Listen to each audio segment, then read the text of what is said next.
the middle of the ground. How good is that? What a goal! He wastes no time. He whacks it through for another. It doesn't have to be your night, but it can be your moment. Hands it to Charlie Cameron. He can walk it in.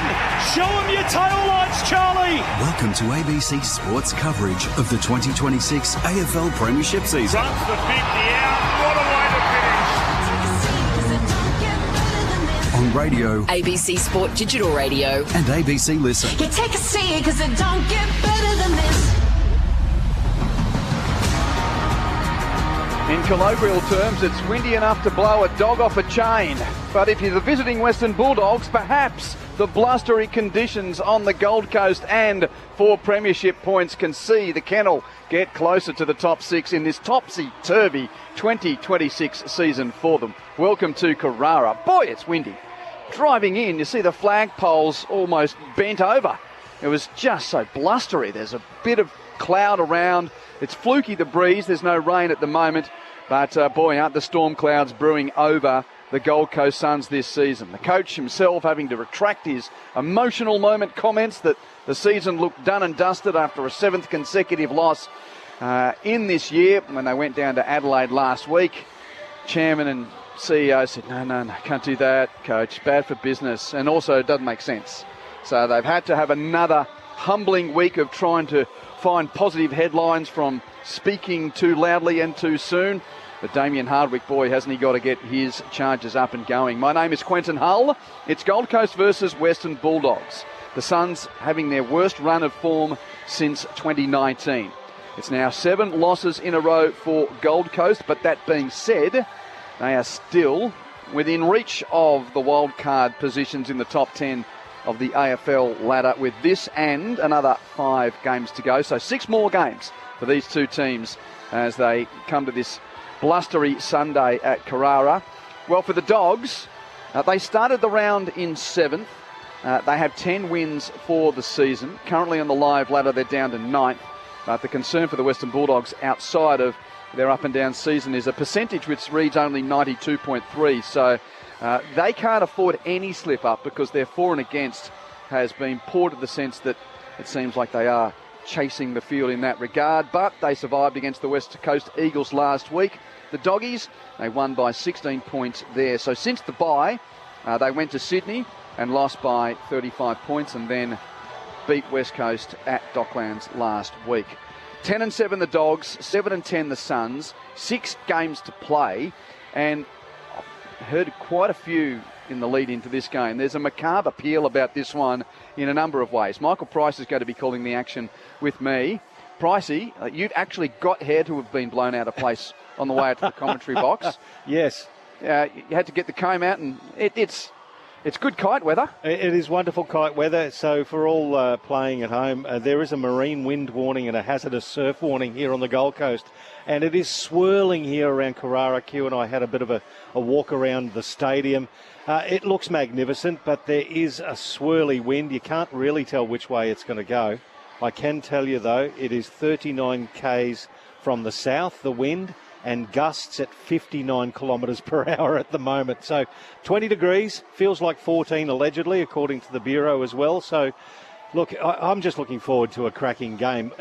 I think the weather actually suits the Doggies, to be honest with you, but the way the season's been going, not much has suited the Suns. Well, the last 4 times these teams have played, they've played at their sort of satellite home grounds. It's either been cold and blustery at Ballarat or hot and sticky in Darwin. So the last 4 between these two have been split between those venues. By the way, our experts are no blow-ins.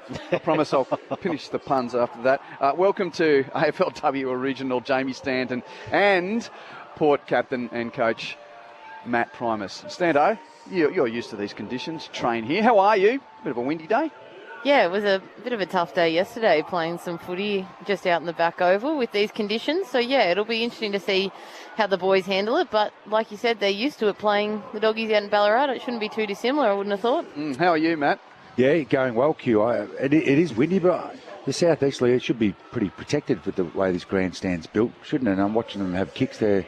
They're kicking them pretty comfortably at both ends. So, well, I was having a look down the southern end. I accompanied Pricey on a little. We often just have a stroll. We do a lap just to Do you catch really? up To and get the steps up? Get the steps up. Right. And while he was waiting for his coffee at one of the vendors down at the southern end. Yep. The dogs were out there having early goal kicking practice, and when they kicked it from the left forward pocket, it was swinging left to right, and they were kicking it from the right forward pocket, and it was swinging right to left. Yeah, so yeah. the breeze was doing something different Yeah. in either pockets down Yeah, at right. that southern end. Yep.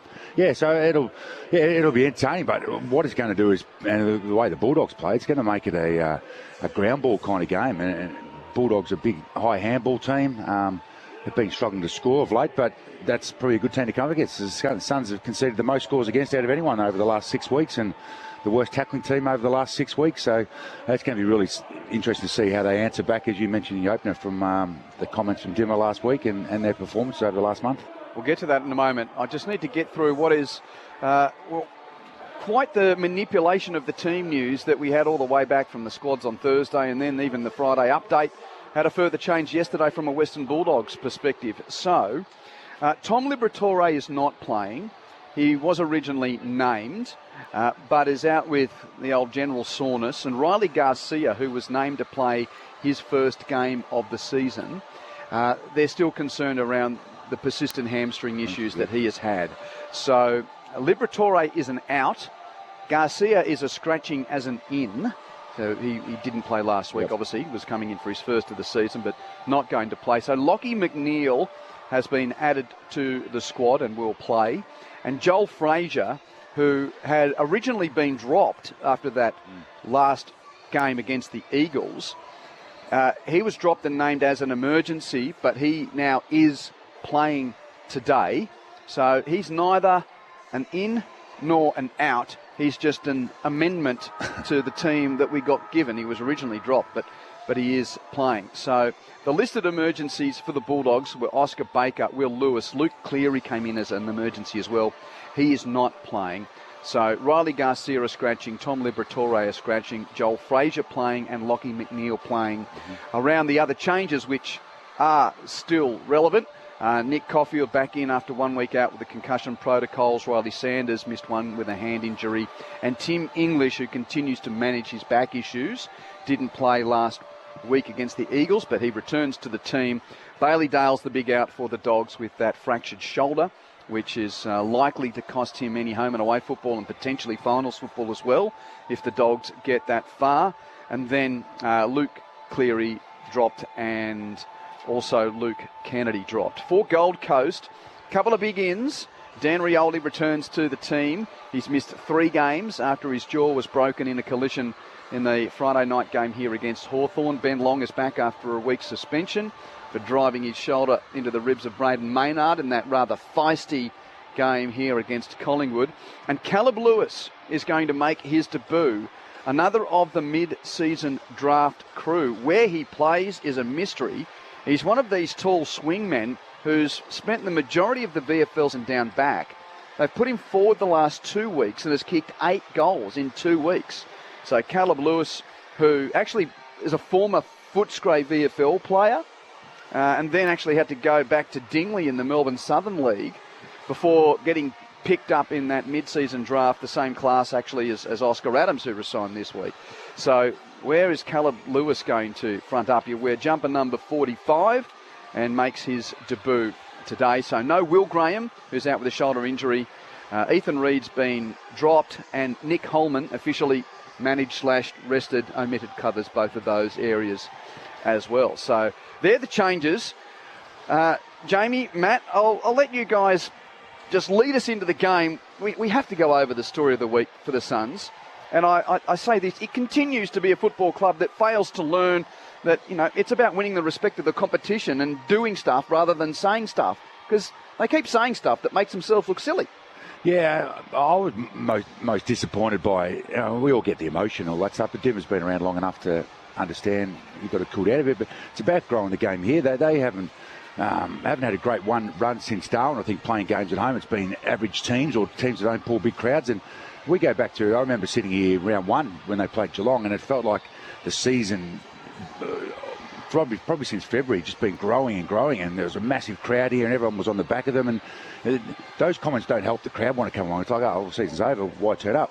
but the season's still well and truly on. They've got to get some form, obviously, yeah. So that was the most disappointing thing. They're trying to grow the game here, and that headline and that comments don't really help that. So that's the most disappointing part. I'm sure that's what Bob and Mark would have been going at him during the week about. And Jamie, we realise that you have to be sensitive, but you're very good at continuing to provide and at the same time honour your sensitivities of being inside the building. What's it been like around the Suns this week? Yeah, it's been quite interesting. We were talking off air before that it's actually been status quo and continuing to do the same processes that they'd normally will.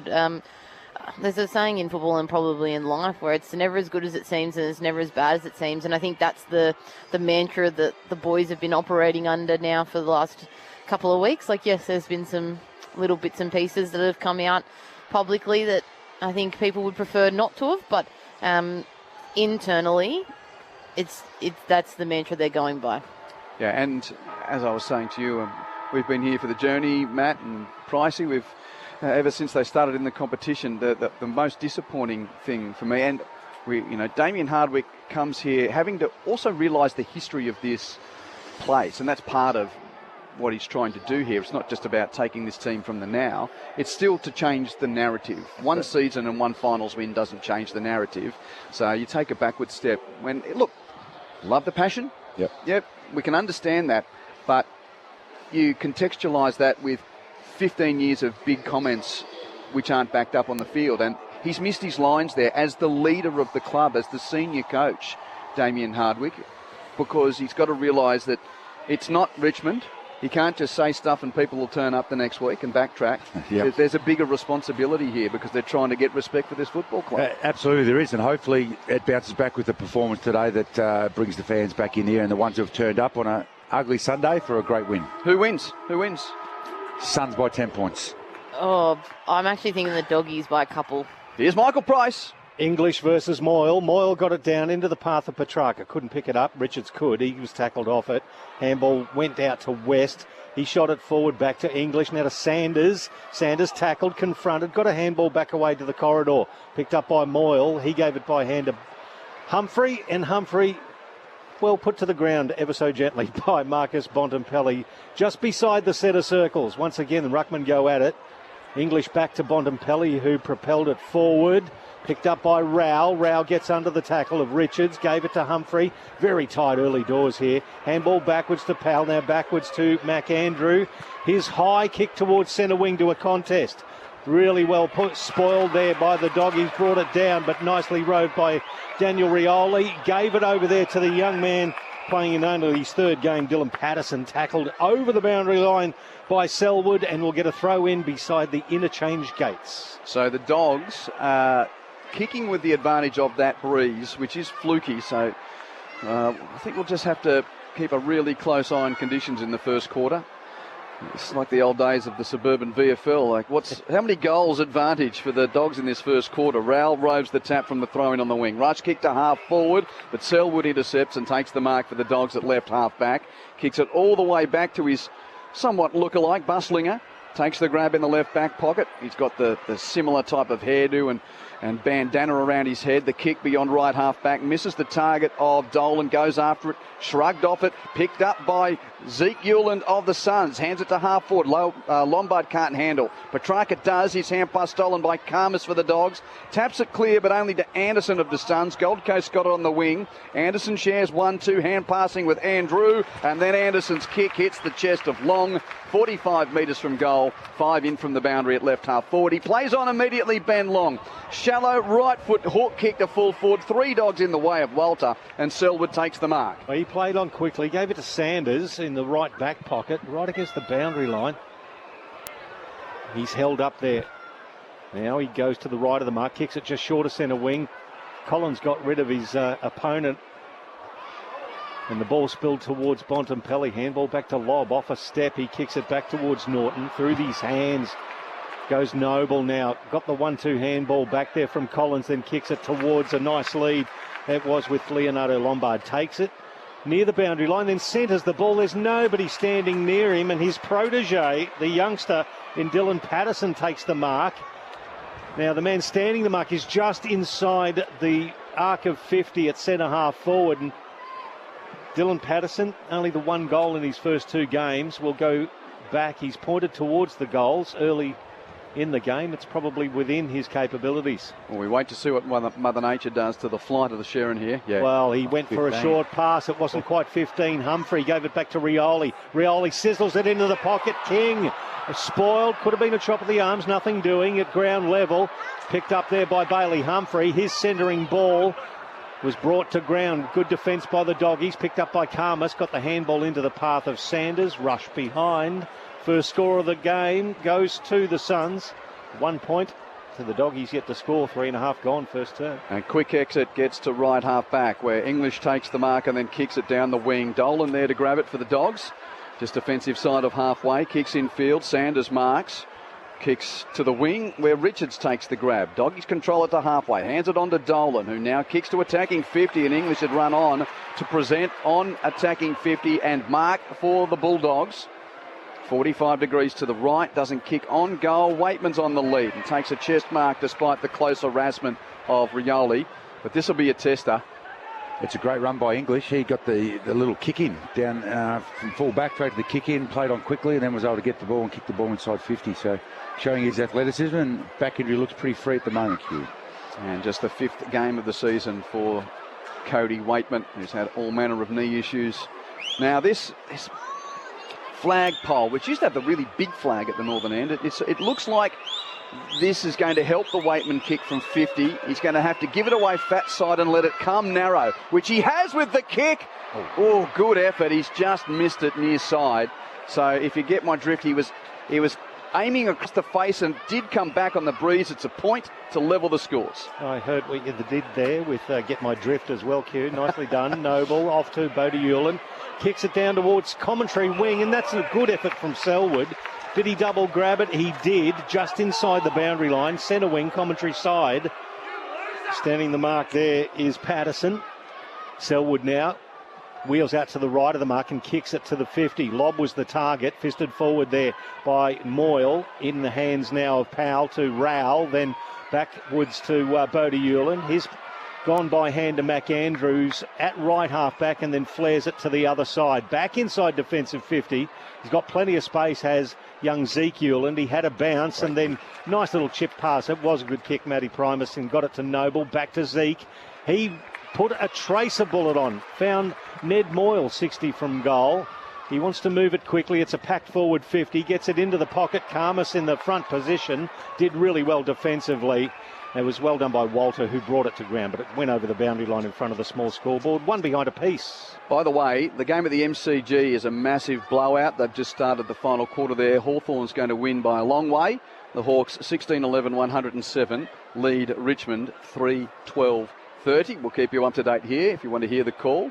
Look for the red and blue AFL button on the ABC Listen app. Shallow throw in. English taps back towards the boundary. Can't find a rover. Petrarca picks up for the Suns. Hands to Rowell. Hands it to 50 where Adamsall receives. Off a step. Kicks it to the pocket. But English in the way for the Bulldogs. Takes a fine mark in the left back pocket. So, yeah, Hawks by... What's that? 76 now at 107-31. And we've got Greater Western Sydney and Essendon to come later today. So we're the meat and the sandwich of this 3-game Sunday of round 19. As Baslinger receives in the right back pocket, kicks the Dogs beyond defensive 50, but King gets to the front of the pack. Floats in front, 5th man into a 2-on-2, takes the grab, kicks the Suns back into attack. Ben Long did a Warwick Kappa and gave away the free kick by using his arms all over the back of Bailey Williams. Free kicked in the right back pocket. It looks like he was trying to scale the wall in one of those obstacle courses there. Remember Warwick always used to get the hands in the back? Yep. Why use your knees when your hands can do? It's kicked down towards the outer wing. Well done by Norton, who brought it to ground for the Western Bulldogs. It's going to be Stacks on there as Richards puts his head over the ball. And this little bit of... I need to ask Jamie, by the way, as Ed Richards is saw getting up, he's the guy. Yeah. Are we too old by talking about Warwick Kappa references? Does the younger generation know the great was? I know who he is, but I'm a footy nuffy, so I reckon the younger generation doesn't. Throw in outer side. Lob got it down as well done there by Hines, who towed it forward, but the Suns will repel. It's in the hands there of Petrarca. Tries to sizzle a pass. Oh, well picked up on the half volley by Ben King. Handball to the run of Bailey Humphrey. Humphrey has a flying shot, didn't settle on it. Kicked it around the corner when he should have made a beeline straight at goal. But it is another behind, 2 behinds to the Suns, 1 to the Doggies. 8 minutes gone, first quarter. They've started well, the Suns. Lots of inside 50s, and the Bulldogs are the worst differential team over the last month. So they're taking advantage of that, just not on the scoreboard as yet. And Bustling and chips to West, receives the hand pass and now kicks beyond defensive 50. Nice inbound. Davidson marks, hands it to the Bont, turns over his kick. Collins intercepts on the wing. His hand pass doesn't create much. 50-50 ball on the boundary, but Sanders first to meet it. Bulldogs ball. Hands it out to the back. He's been busy to start, Bustlinger. He kicks it towards half forward. Whistle on play. Mac Andrew took a big fly. Was he tunnelled? Free kick for Bulldogs. Free kick goes to the Dogs in that pack. So Cody Waitman was underneath that. He must have got a push. Waitman kicks the Bulldogs to full forward. Collins comes out to knuckle the pack. Ball spills towards the boundary line. Norton can't keep it in. And it will be thrown in with the Bulldogs inside attacking 50. Suns 2 points, Dogs 1 point. Early stages on a blustery Sunday at Carrara. So 5 inside 50s to the Suns, to 2 to the Western Bulldogs. Suns by a point. Umpire's going to throw it in just inside the 50-metre paint. Left half forward for the Dogs. English got in front of Moyle, but Moyle slapped it forward. Bontempelli spiked it back. It's a game of volleyball. It says Sam Collins spiked it back towards Bontempelli, picked up by Tuke Miller, tackled into the ground again. English, who's been prolific so far, and will get a ball up 35 out. Ed Richards has limped into the rooms for the Dogs, so that's not good news early for the Blood Nut. Not good at all as Moyle got it down to Tuke Miller through the hands of Petrarca. Now Anderson. They're still in defensive 50. Ezekiel into his brother Bodie. Then off to Will Power, left half back. He's confronted by Hines. Nicely tackled, but there's going to be a free kick. I can't ping what that was for. Gee whiz, I think that's a little tough, but it's kicked back to centre half back to John Noble. Transfers out towards the broadcast wing. Hits Petrarca in space. Uncontested mark for Christian Petrarca. Strolls 4 or 5 metres before kicking long towards attacking 50 for the Suns. 2-on-2 pack is off hands. Miller the first to rove for Gold Coast. Hands it back to Petrarca. The ricochet almost went back to the wing. Hands it on to Anderson. Under pressure. Hand pass. Doesn't find Jeffrey. Karmas comes through. Still a 50-50 ball. Murray wins it for the Suns. Hands to Miller. Hands to Jeffrey. In congestion at right half forward. Jeffrey's hand pass is a hoper. Williams steals it for the Dogs. Hands it to Fraser. And Fraser the late in. Kicks it to the wing, but Andrew flies over Waitman. That was never a fair fight as far as height's concerned. And Andrew takes the grab for the Suns, who lead 2 points to 1 point. Aggressive kick towards the corridor, finds Noble beside the centre circles, and he goes even further to the left to Powell. Powell, it's a scrubber towards left half forward. It's going to advantage the Dogs, but they couldn't pick it up. Lombard could from 35. He straightens up and kicks the first goal of the game for the Suns. Just an opportunist goal. Had a quick look at it and made the Dogs pay. 1-2-8 to 1 behind. After 11 minutes of the first quarter, it's the Suns by 7 points. Good sign from the Suns here at the moment. They've been really good at the contest. Over the last 6 or 7 weeks, they've really struggled with clearances and winning the ball at the source. And today, they're actually taking it up to a Dogs midfield who normally are really good in that area. Maybe Liberaut is having an impact, but Gold Coast at the source have really stepped up today. Yeah, the great pressure, isn't there? Their tackle pressure, and when the Bulldogs have English off and Lob goes in the ruck, they're really undersized forward of the ball. So we saw Mac Andrew intercept the ball, and that's going to be a key to them. But yeah, their tackle pressure's up, and that's been really poor over the last 6 weeks. But early in this game, they're certainly at the Bulldogs and denying them time and space. Matt Primus and Jamie Stanton, your experts. It's Sunday Footy on ABC Sport. Centre bounce Moyle clearly over the top of Lob in ruck. Free kick at ground level going to Miller of the Suns. Quickly hand passes to Petrarca. Clearance and entry to 50. Looking for the lead there of, that's the big man Lewis in his first game. So he is forward. It's punched away from him and out of play. Caleb Lewis, who, as mentioned, he was sort of on Casey list and played VFL for Footscray as well. They've been really poor, being able to mark the ball inside 50 Q over the last month. So he's gone down there to give him a bit more firepower in the air. 8 goals in the last 2 weeks in the VFL. For Caleb Lewis, the mid-season draft pickup. Boundary throw-in. Ben Long's given away a free kick. He's holding the ball. Buku Karmas, the tackler for the Dogs. Very short kick, not 15. He links with the Bont, and Bontempelli plays on. Uses that left boot to kick from half back to the wing. Beyond the target of Kennedy. Jones sweeps in for the Bulldogs, but Powell tackles him over the boundary line. And we'll see a throw-in. Yeah, Caleb Lewis, number 45. in the same mid-season draft as Oscar Adams, who actually re-signed through till 2028 this week. A bit of a key position, mystery man, swing man, in for his first game today. Throw in commentary side, off hands, Bontempelli, all class, kicks it inside 50. There's a good effort there by Oscar Adams in defence, fisted it towards the boundary line, and Collins beats Kennedy there. And a little bit of a tete-a-tete between the two. That'll be interesting, as there's going to be a throw in about 30 metres out left forward pocket for the Dogs. They're trailing by 7 points. And kicking with, I suppose, this breeze, breeze there is here at Carrara. It's very swirly on a windy and cool day on the Gold Coast. Throw in, off hands. Here's a chance for Sanders, tackled and holding the ball. He didn't have much opportunity to extract the arms and get rid of it. It was a good tackle by Rao. He'll receive the free kick inside defensive 50. The Brownlow medalist plays on, spears a pass, looking for Murray on the wing, too strong for his fingers, couldn't mark it. Davidson rose for the Dogs, hands to Williams, hands it to West, kicks it across the centre square, taken by Hines on the half volley. Hand passes to Bontempelli, who runs to centre half forward. The Bont launches into a left boot. The class of the champ on display early at Carrara. That is the Bulldogs' first goal. He only needed just a little bit of space to get onto that left boot. A thing of beauty for the Bulldogs. It's a point the difference. Gold Coast 1-2, Bulldogs 1-1. I don't know how Oscar Adams doesn't know that he's a left footer. How do you run up and press probably the best left foot going around in the game, nearly arguably the best player in the game, and press on his right side?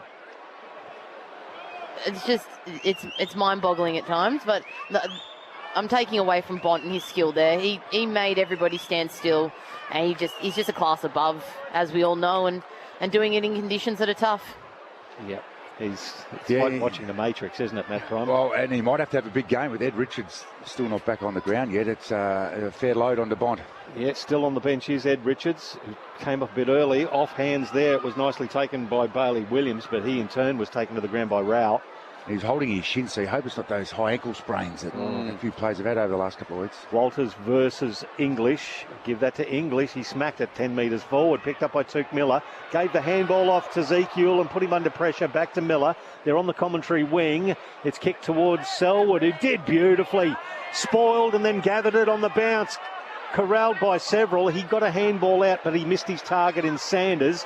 Well done there by the young fella in Patterson, who got back and got the handball away, but it's intercepted there by Selwood again. His handball back into the congestion. Zeke Hewland to Miller. Now they're in the corridor centre square. McAndrew scrubs it towards the outer wing. It's going to work out there for Adensall, who lowers the eyes and gets it out to Jeffrey on the lead. He's got nothing deep. Kick and a half from goal, but he does go deep, Matt, to the pocket, looking for King, who got there late, spoiled it away from Bustling and not a mark. Hand passes to Adensall, has a snap around his body, but English is in the way for the Bulldogs. And the big ruckman started well, showing his value to this team, takes the mark in the right back pocket, transfers across the face of goal. Selwood marks, plays on, kicks beyond left half back for Kennedy. And Matt Kennedy takes the grab, infield short pass on the 45 to Fraser, who marks. And this transfer of the ball's been good to halfway for the Dogs. What to now? Fraser, he'd muck it up. He kicked it over the head of Jones. Two Suns collided though. Adams ran into Andrew. Rove by Bontempelli. Hands to Dolan. 40 from goal. Centering kick looking for Norton. Great spoil. Collins coming in at the last moment. And now Hines has to play tackler on the Suns rover in Adensall to lock it up.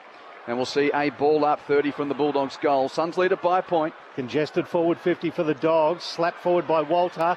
Jones for the Dogs. His kick semi-smothered. Rioli got the handball out to Oscar Adams and he kicks it towards the commentary wing. Here he is, the free kick. It's going to be a free kick for a hold. Oh, the crowd don't like it. No, I'm a bit confused by it. It went against Lewis and it's going to go to Bustlinger. On the commentary wing, he gave the handball backwards there to Caulfield. Inside 50, Walter couldn't mark on the double grab. English, sweeping handball forward to Bontempelli, and that's like shelling peas for the Bont. Kicks it from 20 and gets his second. 2-1-13 the Dogs, 1-2-8 the Suns. 5 points the margin with 17.5 gone first term. Matty Primus. Oh, just a cardinal sin. And the Bont took that ball inside 50, the previous one, and then they had the stoppage and he was knackered, so he just sat 20 metres out. Oscar Adams picked him up, and then when the ball went back out, he just let the best player in the comp go by himself, and English saw the handball over the top, and there's another goal. Well, just, that would drive Dimmer crazy in the box.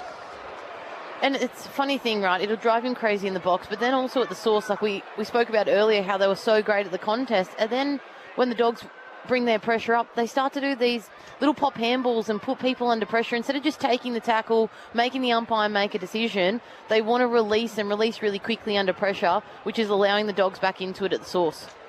And they take the lead with that goal. 5 points the lead to the Bulldogs. Spike towards half forward of the Doggies off the centre stoppage, but Miller's there for the Suns. Oh, his hand pass turned over.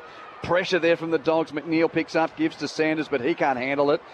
Richards is back out there now, which is good news. He applies a tackle on Rioli to lock it up in the middle of Carrara. So back to the bullseye without great movement one way or the other. Walters in ruck against English. English clearly tapped down, but Anderson Shark that tapped it to Rowell. Rowell kicks the Suns to half forward. Jeffrey reads the tricky flight, catches it well.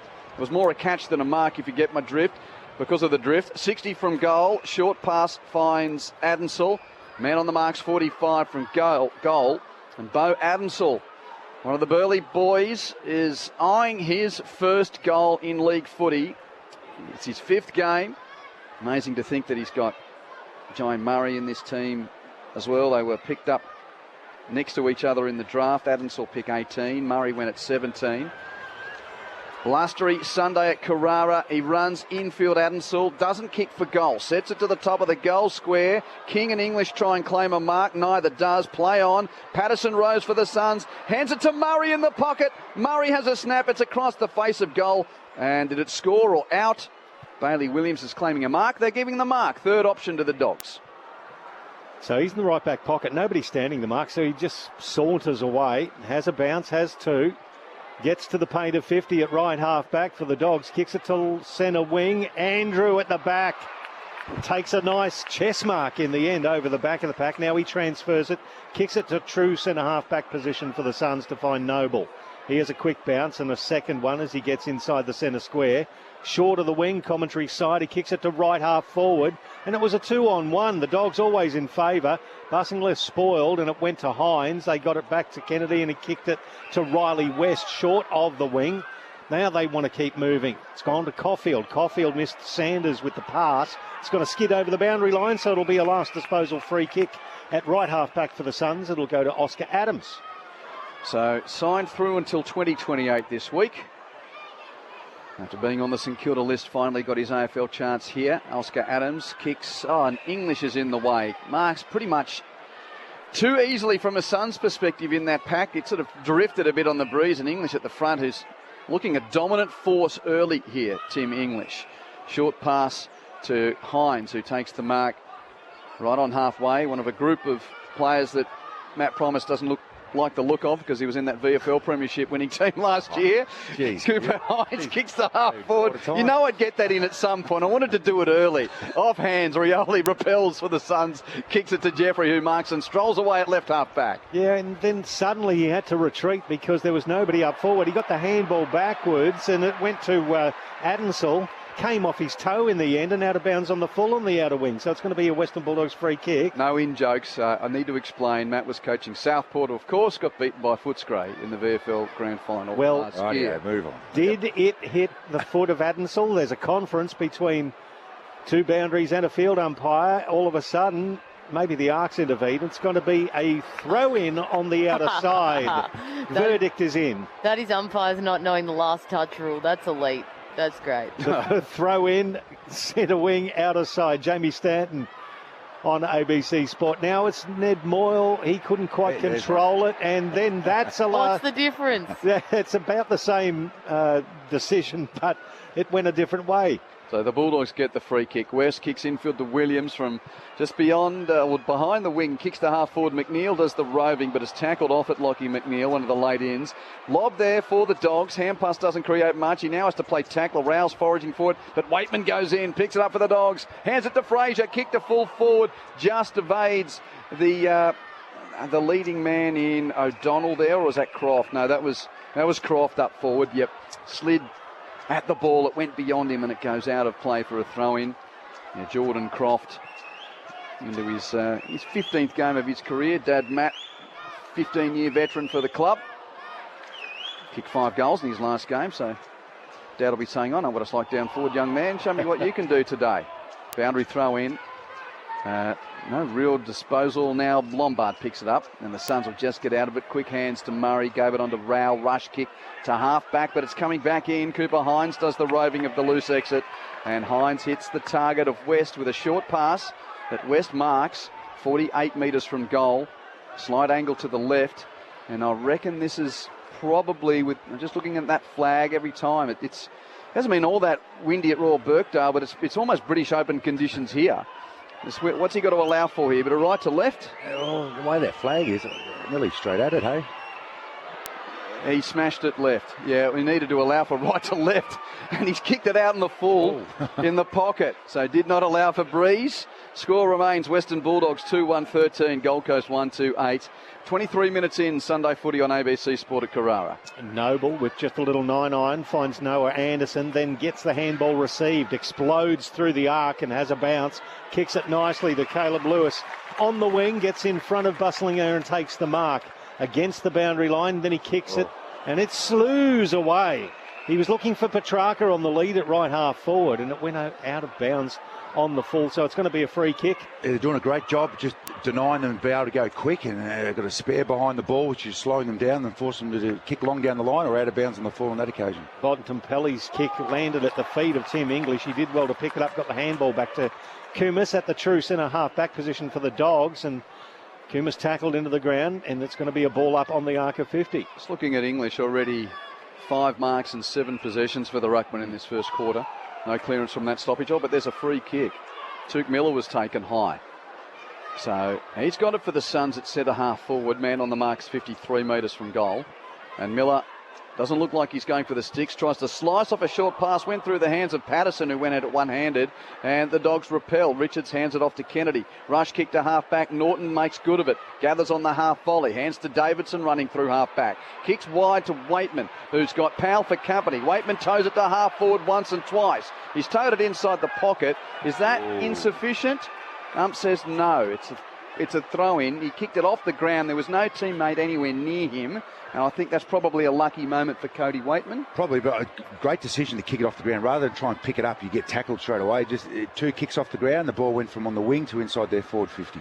Every player on the paddock's forward of halfways. The throw-in comes at right forward pocket for the Dogs. English smacks it towards the corridor. Croft couldn't quite pick it up. Waitman could. He gets his boot to it. It bounces to the goal square. Rory Lobb. He tried to flick it over his head, but nicely interfered with, I suppose, by Mac Andrew. Now it's propelled towards Anderson by hand. It was Noble with that handball, but it goes over the boundary line. So it'll be a throw-in in the left forward pocket this time. The Dogs leading by 5 points. We've played 26 minutes of the first quarter on ABC Sport. He's Michael Price. I'm Quentin Hull. Jamie Stanton and Matt Primus, your experts today. Throw in with the Dogs in attack. Richards rose, but Humphrey tackles him. Got a hand pass away just in time to Davidson, who snaps, but kicks it across the face for a point. Bulldogs 2-2-14, Suns 1-2-8. Meanwhile, they've decided to switch the screen as I was going to give the MCG score. Hawthorn in front by a lot. Hold on, Pricey.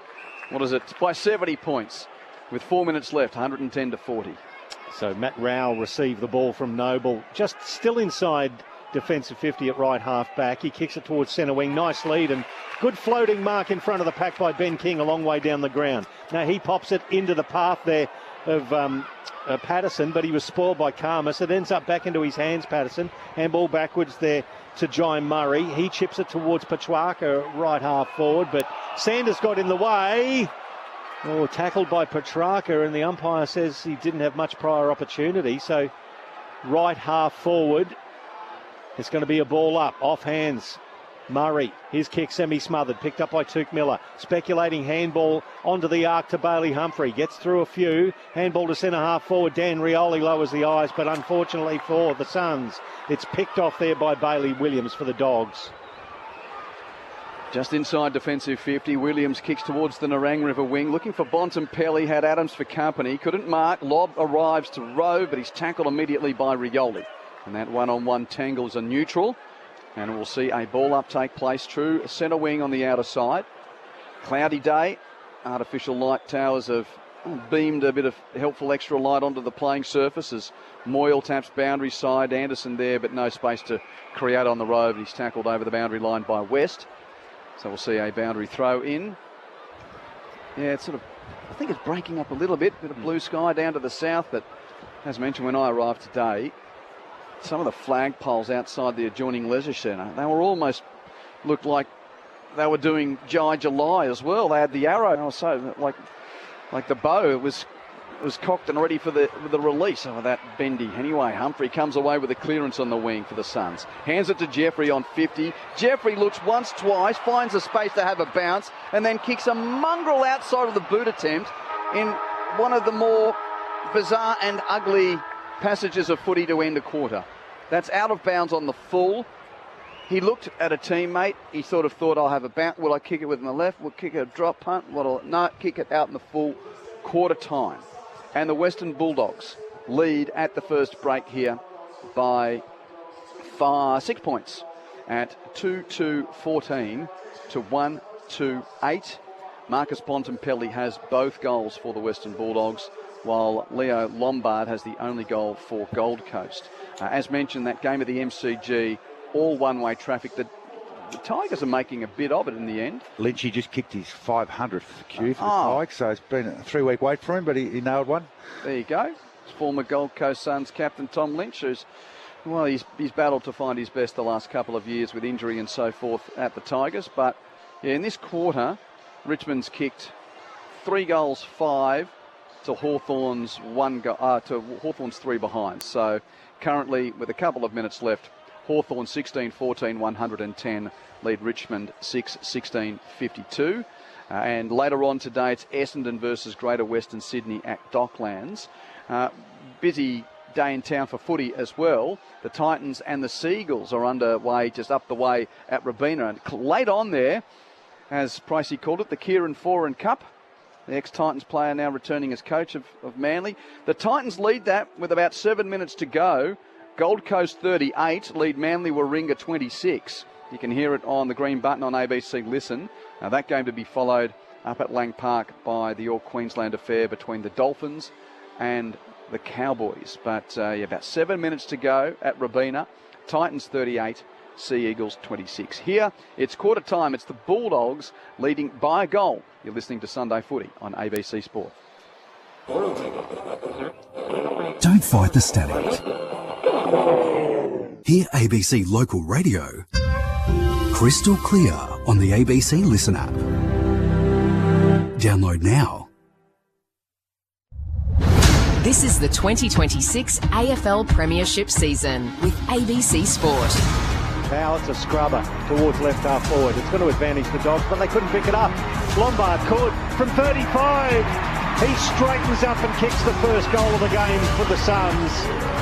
Just an opportunist goal. Taken by Hines on the half volley. Hand passes to Bontempelli, who runs to centre half forward. The Bont launches into a left boot. The class of the champ on display early at Carrara. That is the Bulldogs' first goal. Inside 50, Walter couldn't mark on the double grab. English sweeping handball forward to Bontempelli, and that's like shelling peas for the Bont. Kicks it from 20 and gets his second. The AFL on ABC Sport. On radio. ABC Sport Digital Radio. And ABC Listen. Lovely to have your company at Carrara. It's quarter time, and the visitors, the Western Bulldogs, lead the Gold Coast Suns by a goal. Low scoring first quarter in blustery conditions. 2 to Bontempelli, 2 to the Dogs. 2-2 leads 1-2. Quentin Hull, my name. I'm calling alongside Michael Price. Jamie Stanton and Matt Primus are your experts on this 3-game Sunday. As mentioned, Hawks about to register a win at the MCG. We're the meat and the sandwich. Essendon to host Greater Western Sydney later on in the day, but we're just seeing the two huddles get together down beneath us. Jamie and Matt, what do you reckon the messages from the two coaches would be? Jamie, we'll start with you. It was a tale of two halves. I think Dimmer would be happy with how the first half of that first quarter started, in terms of they were really good at the contest. They started applying pressure, which they haven't done in weeks, and Matty said that earlier in the call. They've barely tackled anyone over the past 6 weeks. So they did that really well, and when they did that, they actually had the ball inside their 50, or inside their half, I should say. They did struggle with that connection going inside 50, so I think Dimmer would be saying, great start. we fell away. We need to do that for longer. So in terms of the Suns' perspective, they've given a glimpse of how they can win the game. They need to do that for longer, though, and that is the challenge. And that's the challenge for Gold Coast over the past 6, 7, 8 weeks, is they haven't been able to play a really good, consistent brand of footy for a long enough time. No, you're exactly right. And it was a tale of two halves in that quarter, but both teams were able to get high inside 50s, but really struggling to score. I think what had pleased him, their clearance work was really good. I think they dominated that, and they'd been pretty poor in that. But just a truckload of handballs. It's 53 kicks to 65 handballs out, so they're inviting a lot of pressure, which I think is putting them under the pump too much. And I think they have an advantage in their forward half if they can get in there quickly, but it's been really slow and stagnant, which has been a bit of an issue for them. So, look, some aspects of their game up and going and some not. And the Bulldogs, I think, have brought some really good pressure, as I mentioned, to the Suns, and they've been able to get the ball inside 50, not scoring, but able to lock it in there. And their scores have all come off, front half turnover. So, I think both teams would be okay with how they've started, probably a bit more to the Bulldogs because they're away from home. And I think in terms of going inside 50 for the Dogs, their forward line looks a bit different without Sam Darcy, so they have to play that front half footy. So with the overhand ball, and Gold Coast is actually inviting the Dogs' style, so it'll be interesting to see if that changes as the game goes on. But I feel like Gold Coast are doing that as a bit of a wake-up test or a wake-up call to get maybe their game going in different ways. So we'll see. Well, I think Tim English is having a good day for the ruck fraternity, isn't he, Matt? Is he the most dominant player on the field? I mean, the Bonds had 8 with 2 goals, but English with 7 possessions and 5 marks in that first quarter. Miller leads the way for the Suns with 12 possessions. Noble's got 10. But as far as the setup of the game, you can just see why he's such a valuable player. Absolutely, and if you can have some big minutes, it allows Lob to stay up forward and give their forwards a bit more tall aerial advantage. But when he goes off, that's when they seem to struggle up forward. Just noticing behind the play, at every opportunity, a Doggies player is getting into McAndrew, just a little bit of physical bumping, and that's just trying to put him off his game. But it's happened consistently over that first quarter and during the break. Full time at the MCG. Hawthorn has won by 70 points. Hawks 18-14, 122 to Richmond's 6-16, 52. Moyle versus English. English got it down. Riley West, his handball cut off back by Moyle. Gave it to Petrarca by hand, then to Tuke Miller. Off a step. It's a bit of a worm burning outside of the right boot. And that was a vicious hit. Basically, it was Lockie McNeil who took the ball. Leo Lombard got him late. It was downfield free kick to Richards. Richards inside 50. McAndrew slaps it 10 metres forward. Bontempelli, and is right. He drops it on a dime to Norton, 20 metres out left forward pocket. And it's just class all over on the left foot for Marcus Bontempelli. It was a beautiful kick, but funny at the centre bounce, the Bulldogs put a winger straight back, so they must be paranoid of getting marked against. Tuke Miller got an easy possession, should have come out to the wing all by himself, just kicked it out and went straight to the Bulldogs, and they started that speed. A spoil come to Bont, and a beautiful inside 50 from the master. It just was an awkward kick from Tuke Miller, you're right, but Aaron Norton, 40 goals on the year. With the left foot from 20 metres out, he's pulled it left. It's only a behind, so 15 plays 8. The Doggies out to a 7-point lead. Early doors, second quarter here at Carrara. So obviously that breeze is swirly and tricky down that end as Bodie Hewlin runs beyond the goal mouth. Long inbound for the Suns. Moyle had 2 bites of an attempted mark in a pack, couldn't complete it. And at the foot, it's wrapped up. Bramble there, and he's tackled by Lombard. So we'll see a ball up near the wing. English against Moyle. Give English the tap. Rove by West under pressure. Hand pass turned over. Petrarca there for the Suns. Hands it to Miller. Hands it to Humphrey. Under pressure. Hands it into the centre square for Noble. Noble gives to Anderson by hand. He to Adams, who runs to the bullseye. Now the kick. It's a half volley for Long. Gathers at 70 from goal. Hand passes very wide to Zeke Hewlin. He's under pressure from the tackle of Hines, and his kick's turned over. Jones picks it up on the wing for the Bulldogs. Hand passes to Norton. He's a little bereft of ideas. Breaks the tackle of Adams. Uses his non-preferred right to poke a hoper for Cooper Hines at half forward. It's on the decks, 50 from goal, and rumbles over the line and out of play. That's who? Off his boot. They're giving last disposal, are they? Hang on a second, Q. It's another committee out there. It's another committee. I told you, they just don't know the rule. It's a female rule, so, You know it well, Jamie. I know it well. That is last touch. Give him the ball. Let's play. It is. Free kick to the Suns on the right half-back flank. So it's going to go to John Noble. And standing the mark, Artie Jones. Noble goes to the left and then kicks it long towards the outer wing. Big fly from Buku Karmas propels it towards the boundary line. It's picked up by Jeffrey, though, for the Suns. He tumbles one towards right half forward. Walter got there early. Handball to Tuke Miller. Back to Ben Long, outside the arc. He centres the ball. Richards, well, drops what he might have taken. It gives a chance to the Suns, but once again, it was McNeil with a great tackle there on Bailey Humphrey. Just held them up 25 metres out directly in front of goal. Early stages, second quarter. Dogs by 7 points. Ball up with the Suns in attack. Long's underneath, taps it to vacant space. Needs someone to run onto it. Lombard provides in the pocket. Goes infield and then swivels boundary side. His left foot snaps near side, though, for a point. And it narrows the margin to a neat kick. Dogs 2-3. Suns 1-3. So it was Bustlinger who put it forward to Ed Richards. His back's 30 metres away from defensive goal. He takes off to the left, has a bounce, then chisels one, barely the required distance to, it's Matty Kennedy, the former Blue. He's still inside defensive 50, finds Karmas. Nobody's standing the mark, so Karmas strolls towards the paint and delivers a sizzling pass towards English. At right half back on the point of the centre square, he propels it further right to find James O'Donnell. Once again, they're just happy to hold on to the ball. He puts it back in towards Sanders. Sanders now retreating back to the arc of 50 to Bustlinger. Q take over. Switch out to Karmas with the kick to left half back. There's no one on the mark, so he can stroll on Buku Karmas with his left boot wide to the wing. Good kick. Finds Selwood. Takes an uncontested mark. Hard on the boundary. Still inside his own half, so to speak. Now called to play on. Selwood with his right boot. A high hoping ball to half forward for the Bulldogs. Norton gets to the front, takes a chest mark on a ball which dipped on the breeze. It certainly did, didn't it? Norton, 65 from goal. Chips it to full forward. Kennedy will take the mark. Miller's down in back play. I didn't see how he went to the deck, but the umpires paid the grab for Matt Kennedy. He, of course, has the Giants as in his former kits as well as the Navy Blue. Matt Kennedy, the Colin Gully kid. Yeah, I just like their movement there, patient, owning the ball, pulling the Suns apart, and then a couple long down the lines, but they just read the flight of the ball a hell of a lot better, and it's really hard work, the opposite for the Suns. That's 15 inside 50s for one goal. Playing caddy all day here. I think he's just got to go straight at the goals here from this straight angle to this end. He's hit it straight, and he's got it. Matt Kennedy kicks the goal for the Bulldogs, and they're out by 2 straight kicks at 3-3-21 to 1-3-9. And Matt Kennedy in his second year at the Western Bulldogs. That's his 4th goal of the 2026 campaign.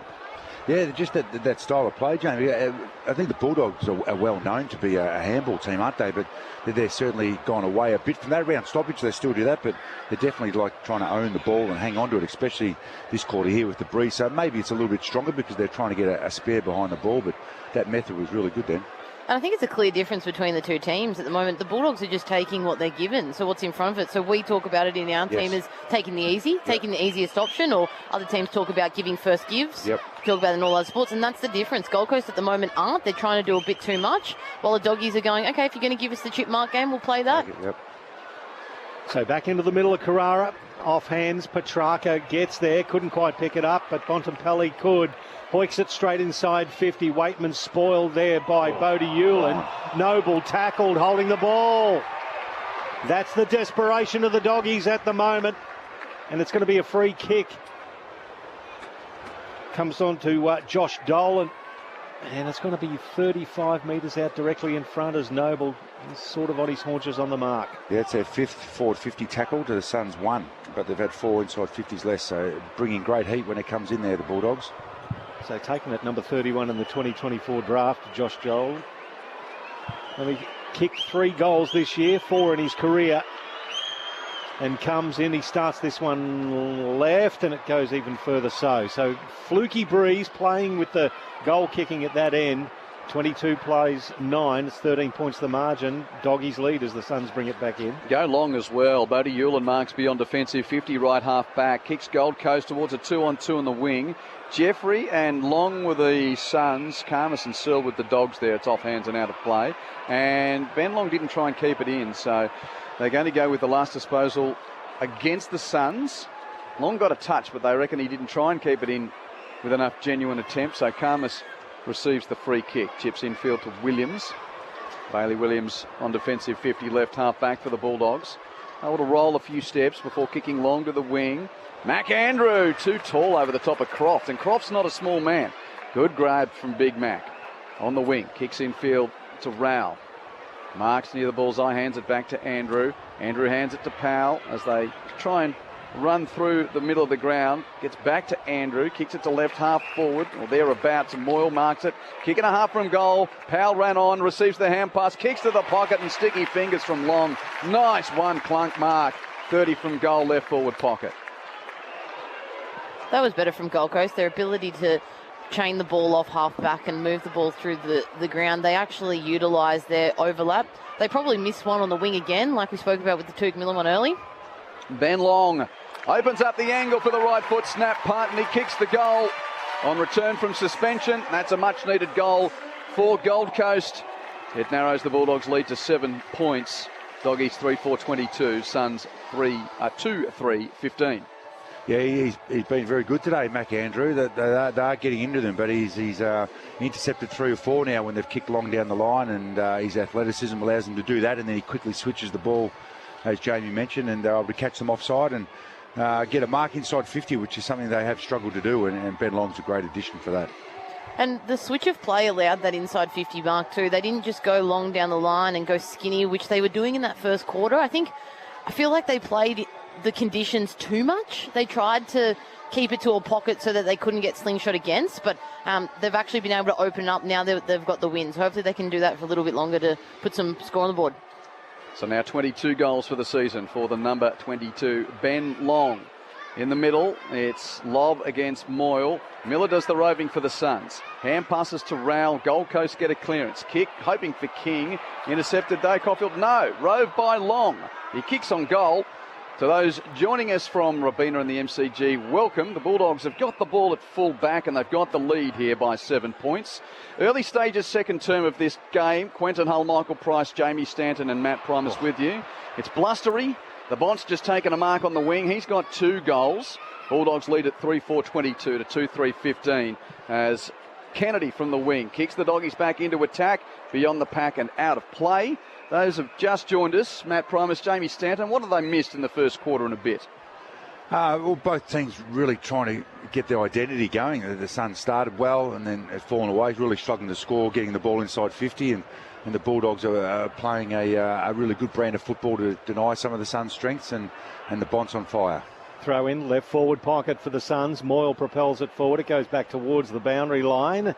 And getting there first was Fraser. Took it over the boundary line. We'll have another throw in from a similar spot. Jamie? I'll just reiterate that the Bont's on fire. he's keeping them in this. He's made their lead extremely good. And then Tim English has had a good start as well. Bontempelli, 11 disposals and 2 goals. Throw in, got smacked down by Lobb and picked up there by Bailey Humphrey, who hoiks it away, and it's marked there by Selwood, who's having a good game as well. He goes backwards to his doppelganger in Buslinger. Try saying that with a mouthful of marbles. Doppelganger or Buslinger? Both. He goes back inside defensive 50 to Croft, out here to Cooper Hines. On the bounce, well collected, and he chips it forward to the lead of the late inclusion of Lachlan McNeil. So there were a few shuffles if you missed that team news. Libber's not playing. He's out with a general soreness, and they didn't bring Riley Garcia back from his hamstring today. Deep entry from the Bulldogs, and there's a free kick in that pack, and it's going to be a Doggies free kick. Guess who? Number 4's got it again. Marcus Bontempelli and Sam Collins and Mac Andrew, both exasperated with that decision from the umpire. But boy, he can attract attention. He makes people nervous when the footy's near him. And I'm just having a look at the replay. Yeah, Andrew held him out of the contest. That's a free kick every day in the week.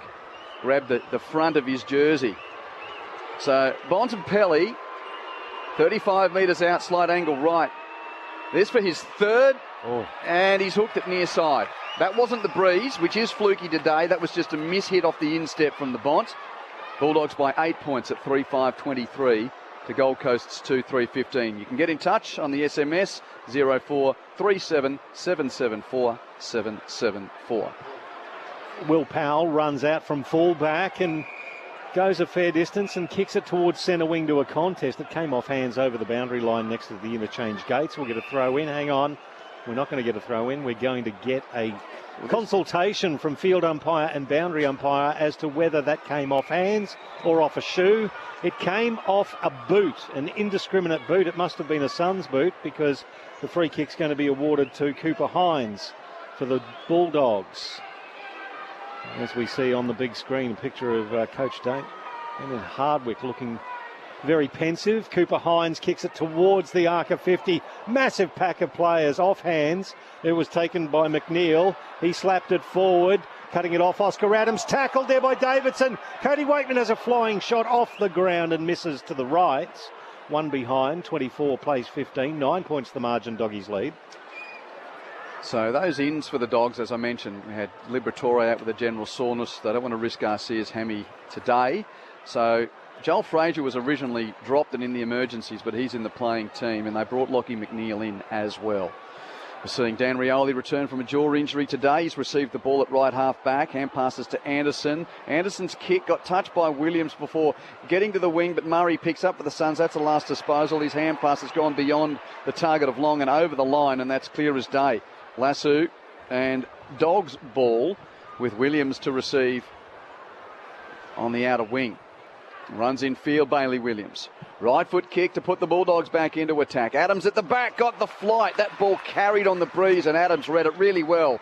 After re-signing during the week through to 2028, Oscar Adams takes the mark at right half back for the Suns. The Bulldogs leading by 9 points. He gets it to the goal square to Bodie Hewland, over to left back pocket to his brother Zeke. Sweeping handball outside the arc towards Dan Rioli. Under pressure, he chips it forward to Collins. Collins back to the run of Rioli. A sizzling pass towards Petrarca, ends up around his ankles. He tried to half volley it, and then Selwood tackled him, dislodged the ball. Cooper Hines to the run of Riley Sanders, gave it back to Waitman. Waitman, trying to measure the kick to Croft, who had his back turned. It would have hit him if he had been facing the right direction. In comes Sam Collins, fists it over the boundary line. Throw in 45 metres out. Right forward pocket for the Doggies.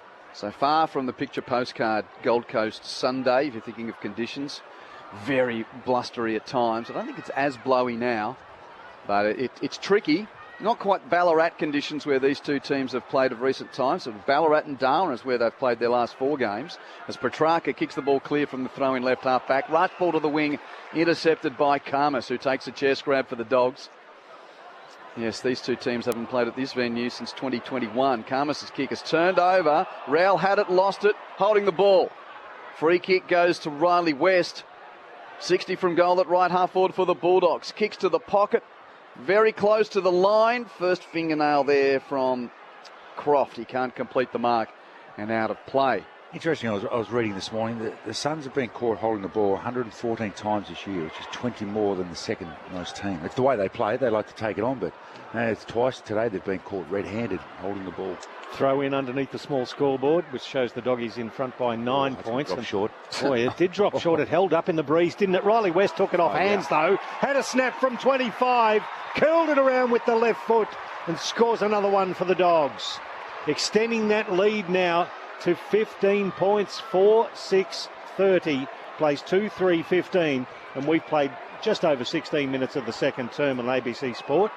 And we've spoken about the Gold Coast team being better at clearances, but their the Dogs forward 50 stoppages and Gold Coast defensive 50 stoppages, they've been quite poor. The Dogs have been getting on the move really well. In that case, it was just Bo Adensall being wrong-footed on the wrong side, but that's been 2 or 3 stoppages now. The Bonk goal out the back where Oscar Adams was just a lapse in concentration. They are coach killers, I'm sure you're well aware. Defensive 50 stoppage goals are easily manageable. Jamie Stanton with you on Sunday Footy on ABC Sport. Now I'm going to build this up. Are you ready for what will probably be the text of the day? Oh, here we go. We've just received one. I'll get it in a minute. 0437 774 774. From the centre stoppage, free kick goes to Rowell.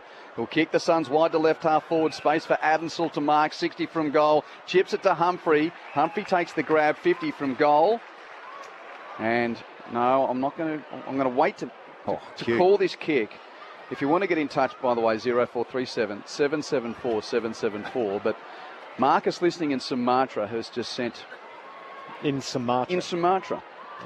Here's Bailey Humphrey, though. Suns need a goal. Dogs lead by 15 points. Humphrey hoops it with everything that he's got. Great kick on the right boot. He's pumped about that. Launched from 55, and he punches his fist after that goal. A much-needed lifter for the Suns. His first. Bulldogs 4 goals 2-30.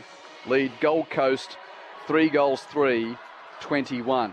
Well, they did that really well, Johnny. You saw you point out, but once again, Bulldogs ran their winger straight back from the centre bounce. The Suns won that, kicked to the free winger, and then he was able to do a nice inside 50 kick unpressured. They took advantage of what the Bulldogs are giving them. So we've got 4 goals to 3 here for the Bulldogs. Marcus in Sumatra texts, if this game doesn't give us as many goals as this morning's World Cup game, should the English go forward?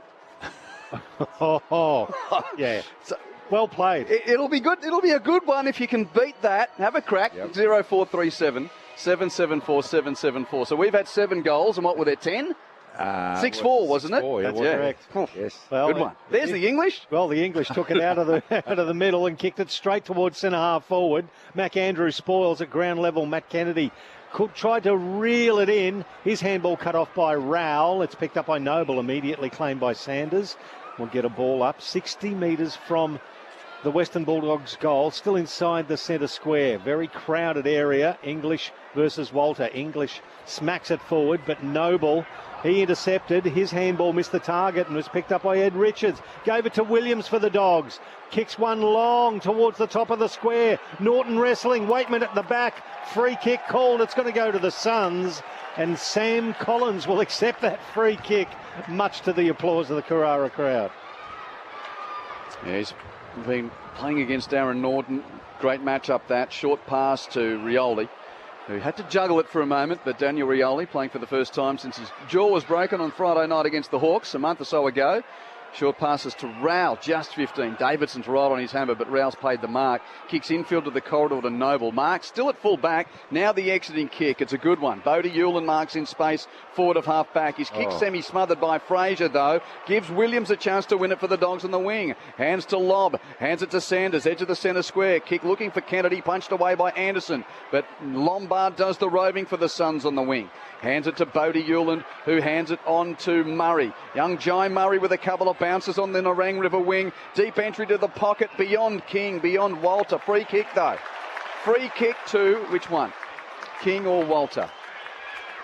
King, I think, is going to get it. Yep, O'Donnell held him out of the contest. Great actions, Pricey. I like that. That was for people listening. Yeah, Pricey's doing the umpire action in the box here, which is quite good. But it's funny in those contests. Yes, Ben King gets blocked out of the contest, but Kingy needs to be stronger there too. You'd love to see him just run and crash that pack and really get his hands to the ball. But is that a free kick? Maybe it probably is. The eye off the ball a little bit. Maybe that's the only thing. Gee.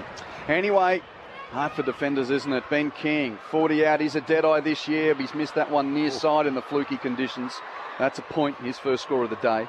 And the Dogs lead it by 8 points at 4-2-30 to 3-4-22. 21, second term, Sunday footy on ABC Sport. So bring the ball back in for the Dogs as Bramble, former Hawk, kicks it towards halfback. King gets involved again.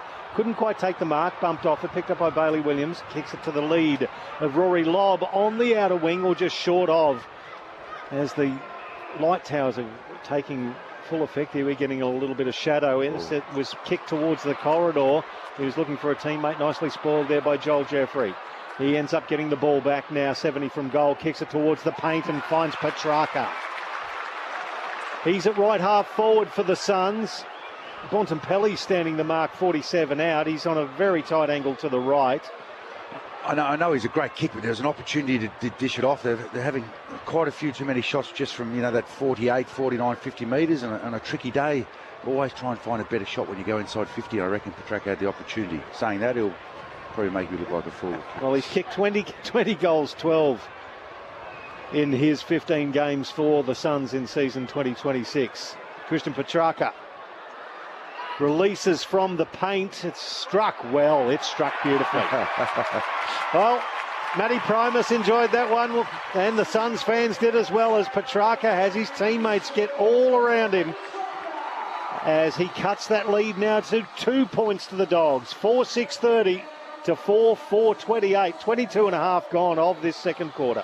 Yeah, just that turnover from Lob. He wanted to own the ball. He didn't want to kick long down the line, but he just kicked a short inside to a 50-50, and the Suns sweated on the turnover, and Petrarca burst forward and they were able to hit him and give him the shot on goal. So they've really tightened up there. They haven't allowed the Bulldogs to have that chip mark the last 5 or 6 minutes probably, and that's what's given them some good looks going the other way. And it's funny, that's the spit out the back. That's the Petrarca's playing the Dustin Martin role there. He was running around with Bontempelli, and as he saw the turnover, he spits out quickly and makes the Bont look as foolish as Matty does when he calls who's going to kick him or not. But Jamie Stanton and Matt Primus with you. Sunday footy on ABC Sports. So the last 2 goals to Gold Coast. 2 points the lead to the Dogs, and a clearance for the Suns in the middle. Miller underneath, hand passes to Rowell. Deep kick to full forward. Jeffrey with the flight. Tracks back, takes a good grab. Under heat from Karmas on top of him. That's a good mark from Joel Jeffrey, and he'll line up for another Gold Coast goal. 10 in from the pocket. At right full forward. Gee, that was a good mark from Joel Jeffrey. And again, it's got this sort of fluky breeze to negotiate. It's probably favouring the end that the Suns are kicking to in this quarter, but it's a bit swirly inside Carrara. This to give Gold Coast the lead. Joel Jeffrey tries the banana. Oh, hits the wrong side of the ball. It floats like a mongrel across the face to the opposite pocket, and Ben King marks it. What a pass. Well, I'm trying to think of the eloquent word pitches, Matt, but it wasn't eloquent enough to go deep enough in the dictionary. He just hit it fat. It went dead set in a straight line across the face of goal, and Ben King marked a sack. Yep, flower bag. Fair enough, Stando. oh, that was ugly. But here we go. They'll kick a goal from it. And this will probably put the Suns in front. Ben King. Oh, he's pushed it across the face. He's missed that. We were right behind it. So there was no breeze there when he was hoping for some right to left. It's a point. Dogs lead 30-29. Ball with Bailey Williams in right back pocket. Kept running, did Caulfield, and ended up kicking towards centre wing. Nicely spoiled Waitman by Oscar Adams. And over the boundary line, right in front of us, we'll get a throw in. I was just looking at the flag on the pole at this big scoreboard end, the left as we're looking at it, that Ben King just kicked towards. And the flag has wrapped itself around the pole at the top. So very fluky breeze here. Throw in, English versus Moyle. Moyle got it down. Anderson controlled it. Handball back inboard to the corridor. Ezekiel and in traffic. Semi-smothered. Beautiful pickup. Took Miller to Lombard. Lombard tries to curl it around with the right shoe and barely contains it for a behind.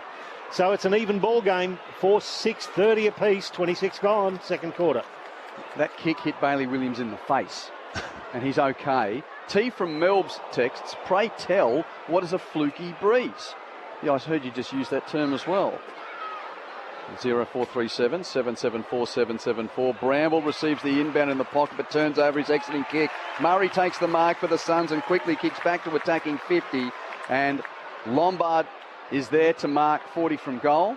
Yeah, they're struggling to get out of their back line, aren't they? Their turnovers, the Suns are sweating on any kicks coming forward. They've kicked a couple of really ordinary kicks out of there, and they've made them punish. They haven't quite hit the squareboard as they'd wanted, but here's another great opportunity. I'd go with inconsistent, hard, unpredictable. There are a couple of other words we could use to describe. Yep, swirly. Lombard from 45. Great strike. He's kicked the goal.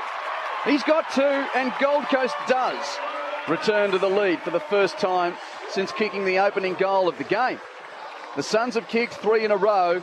Leo Lombard has 2, and it's 5-6-36 to 4-6-30. And that's what happens when you play forward half footy, right? You're going to get more opportunities to put a score on the board. And this time what Gold Coast is doing compared to the first quarter when they had this time in forward half is actually entering quickly. They're not getting to that 60 metres out, waiting, being patient and hoping Ben King takes a mark on 7 other defenders. They're actually utilising their speed and finding those short little hit-ups in between that 50 to 40 metre range where you can have a shot at goal there. So Gold Coast are utilising that transition and that turnover from their back half and going in inside 50 quickly. So after the Dogs got out to a game-high 15-point margin 15 minutes into the quarter, Suns have kicked 3 goals, 2 unanswered. As the Doggies get the advantage here, it's propelled forward, free kick. It's going to be Ed Richards who takes it for a hold. He's still inside the centre square, peels off to the left of the mark, approaches the arc of 50, sizzled it towards the top of the square, through the hands of Croft. At the back, it's going to be a high tackle. I think Artie Jones caught one as he was going through. He roved it well, taken high, just an indiscriminate arm there. And it came from Zeke Hewland, who's wearing the red headband now as well, the younger of the two Hewlands. That's a mop of hair he's got, isn't it? Well, maybe that's why the wind, that's why he's brought it out today. Well, it's a spate of headbands going through the AFL nowadays. But the salient point here is Jones is going to have a shot from 20 metres out. He's wearing the red headband because it's got to match your team colours. So if you only wear red. Sounds fair. Jones from 25 metres out just squeezes it through. He enjoys it and returns the Bulldogs to the lead. 5-6-30. Oh, hang on. Have we got another?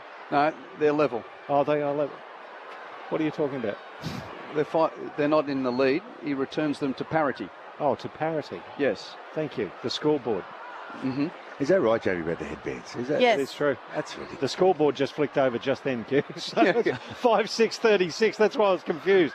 5-6-36 apiece. Yeah, so that's why you'll see Norton and Bustlinger white. and all that wear a blue or a white one, or because they have to be the colours of their team. So when, Murphy read the purple. Correct. So when Gold Coast plays in their pink, they've got to whip out a pink headband from somewhere. Mind you, red with a red handband, blonde hair, gold trim, looks aerobics Oz style, 1986. There you go, back, yes. But doesn't it? Yeah, absolutely. You should be down at Cavill Avenue doing a video with the beach in the background, doing calisthenics. Riley Sanders robes the centre stoppage for the Bulldogs. Tight game this. 5-6 apiece, rumbled out to the wing. Miller's over the top of it, but he's got his Dogs' opponent in Williams over the top of him. And the umpire says it'll be a ball up. Dogs led by a goal at quarter time. Got out by 15 points. The Suns have come back a little in this second term as the ball goes over the line for another throw-in. Rowell did enough to touch it before it went over to ensure there was no committee about another last disposal free kick. Lights are on and plenty of cloud around, and those clouds, though, they're being moved briskly by this Sunday breeze. Moyle beats lob for the tap, rode by Miller, hands to Zeke Hewland, hands to Anderson, hands to Rowell, back of the stoppage, handed to Powell. Suns control it, now Powell gives to Zeke Hewland in a bit of space, kicks from half back towards half forward. Lewis leads, can't mark, rode by Miller, inside 50, pass, looking for the lead of King. Great spoil from the Bulldogs' defence. Ends up in the hands of Williams, kicking clear of right half back, and the Dogs get it to halfway. Well, Collins got rid of Croft but couldn't collect the ball. Anderson could for the Suns. Sweeps a handball to Rowell. He missed the target. Sanders did well. Got it to Richards. Corralled by Rowell holding the ball. Nicely done by Matt Rowell. Now they've taken the advantage, though. The Suns put themselves under pressure. Jeffrey back to Rowell. Now to Zeke Hewland. Kicks it to the goal square. King got there first. Didn't claim the mark. Yes, he did. Late call from the umpire. And O'Donnell's claiming that he spoiled it in time, but just enough for Ben King to claim that mark at the top of the goal square. Yeah, the umpire, there's one right in front of the marking contest. He was happy to let it go and one side on. But anyhow, decision, 30 seconds to go. I'll kick it at half-time siren. So Ben King hasn't scored a goal so far today. Comes in from 20 metres out directly in front and pops it through for the Suns.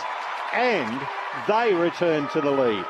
Right on the half-time siren, 6-6-42 to the Bulldogs, 5-6-36. For the Suns, 2 goals to Leo Lombard, 1 to King, 1 to Humphrey, 1 to Long and 1 to Petrarca. And for the Bulldogs, 2 goals to Marcus Bontempelli, singles to West, Jones and Kennedy. Thank you, Michael. So the Dogs led by a goal at quarter time, but the Suns there kicking 5 goals 4 to the Western Bulldogs, 4 goals 4. No, to 3 goals 4. 5-4 to 3-4 in that quarter. And it's now the Suns leading by 2 goals by 1 goal, by just the kick at 6-6 to 5-6. Jamie Stanton and Matt Primus, it feels like a game which has been sort of had switches in rhythm to it, or has there even been a point that we've had rhythm? How do you best explain it?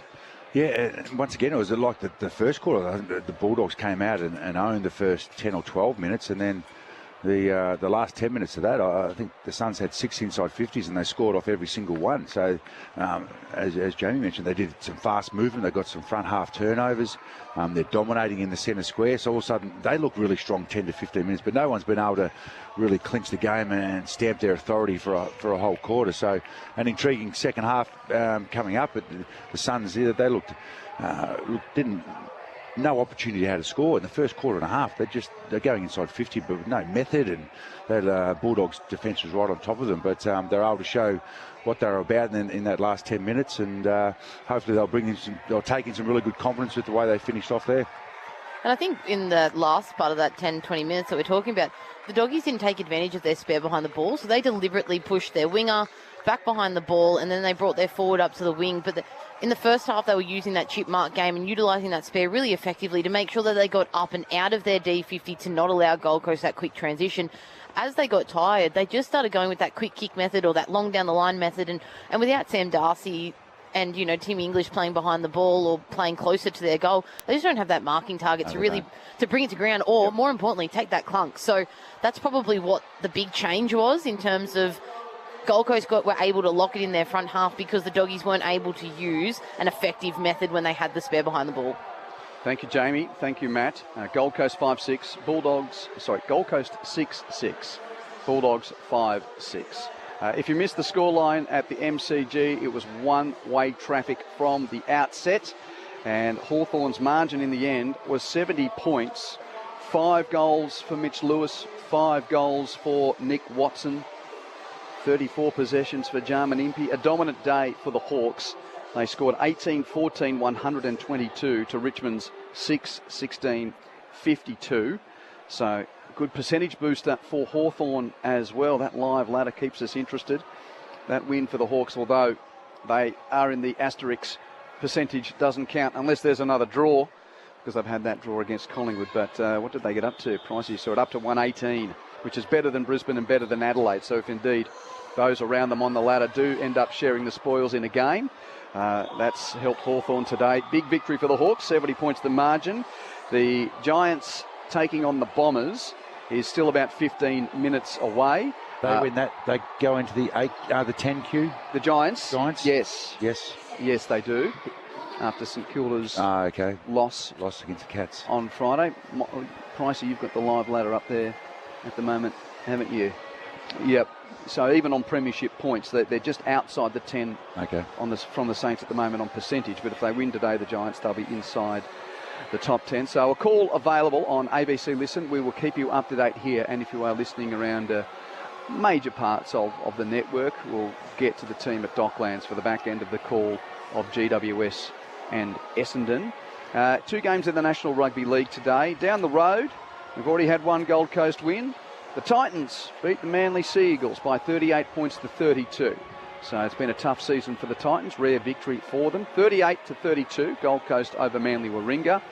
The second and final game of the day just underway up at Lang Park in Brisbane. The Dolphins are hosting North Queensland, and the Cowboys lead that early on through 18 minutes. It's North Queensland 10, leading the Dolphins 0. Green button on the ABC Listen app is where you can catch the NRL. Halftime here at Carrara. Gold Coast lead the Bulldogs by a goal. More from the Sunshine Strip after a trip to the ABC newsroom.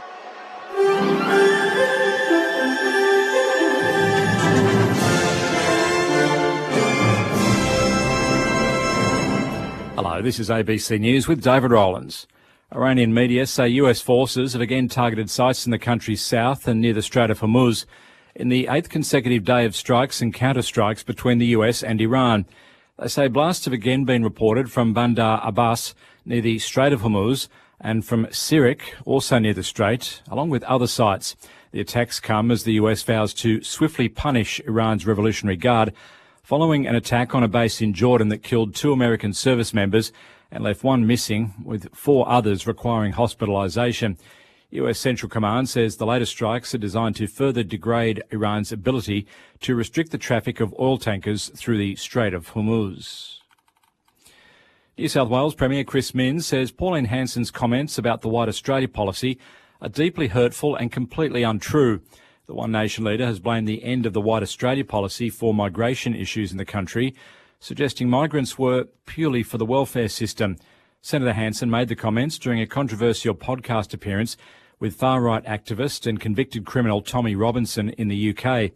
Mr Minns says her remarks are contrary to what migrants have helped Australia build over many decades. That would be terrible if we had a whites-only immigration policy for our country, and the removal of that racism from our immigration policy is not responsible for the problems in our country. It's wrong to say it, and it's deeply hurtful to the people that aren't white who've come to our country or a second and third generation over the last 70 years. British authorities say they'll seek the extradition of brothers Andrew and Tristan Tate after police in the United States arrested the social media influencers on a string of serious new charges. More on this from the BBC's Paddy Maguire. Photos posted online show the brothers being led away in handcuffs by police in Miami. Andrew Tate, a self-proclaimed misogynist and proponent of hypermasculinity, was reportedly about to host a bare-knuckle boxing event. British prosecutors say the brothers faced 38 new charges, including rape, trafficking and offences related to indecent images of a child. It brings the total number of charges against them to 59, involving 7 alleged victims. The Tates deny all wrongdoing. And if this story has raised any issues for you or someone you know, please call 1300 RESPECT. Queensland's Sunshine Coast Public Health Unit is warning of a confirmed case of measles. Ned Hammond has the details. The person returned from overseas travel and was infectious at Brisbane International Airport between 4:50 p.m. and 6:45 p.m. on Friday. The unit is also warning the person presented at the Queensland Children's Hospital Emergency Department between 7 p.m. on Friday and 2 p.m. the next day. Measles is highly infectious and usually manifests with fever, flu-like symptoms and a red rash. Anyone present at either location at those times has been urged to be on the lookout for symptoms. Pregnant or immune-compromised people and anyone with children under 1 year of age who were present at those locations has been urged to contact their GP. Police are investigating whether speed and weather conditions were factors in a serious crash southeast of Melbourne overnight, which has left a young woman fighting for life. Emergency services were called to the intersection of Heads Road and Kuwi Rup Longwarry Road at Katani shortly before midnight to find the car on its roof.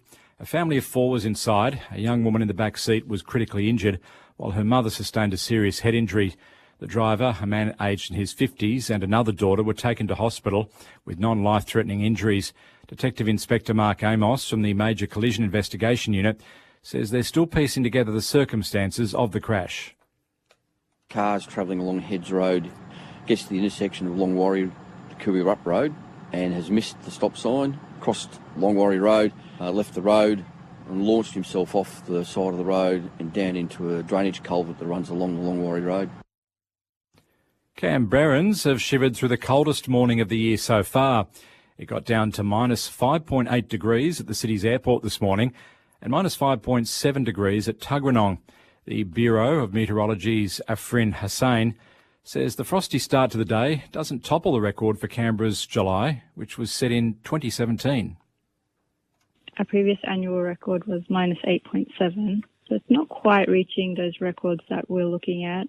Next few days we're looking at temperatures down to minus 2, minus 3, and then the daytime temperatures getting up to 15 to 16. ABC News. How much can we really know about the dead? In our podcast, we're gossiping each week about the divas, ruffians and con men of Australia's past. So join me, Alicia Simmons. And me, Lee Boucher.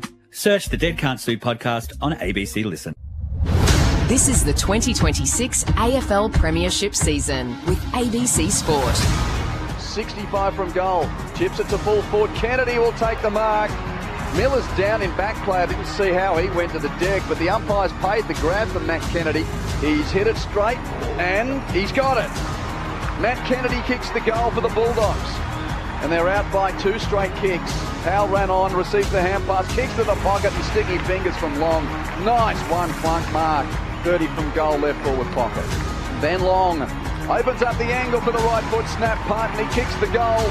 On return from suspension, that's a much needed goal for Gold Coast. Did drop short, it held up in the breeze, didn't it? Riley West took it off hands though. Had a snap from 25, curled it around with the left foot and scores another one for the Dogs.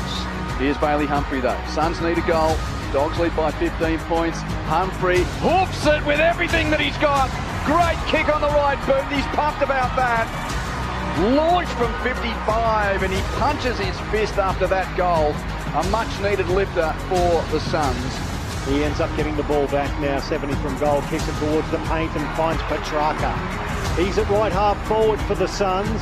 Christian Petrarca releases from the paint. It's struck well, it struck beautifully.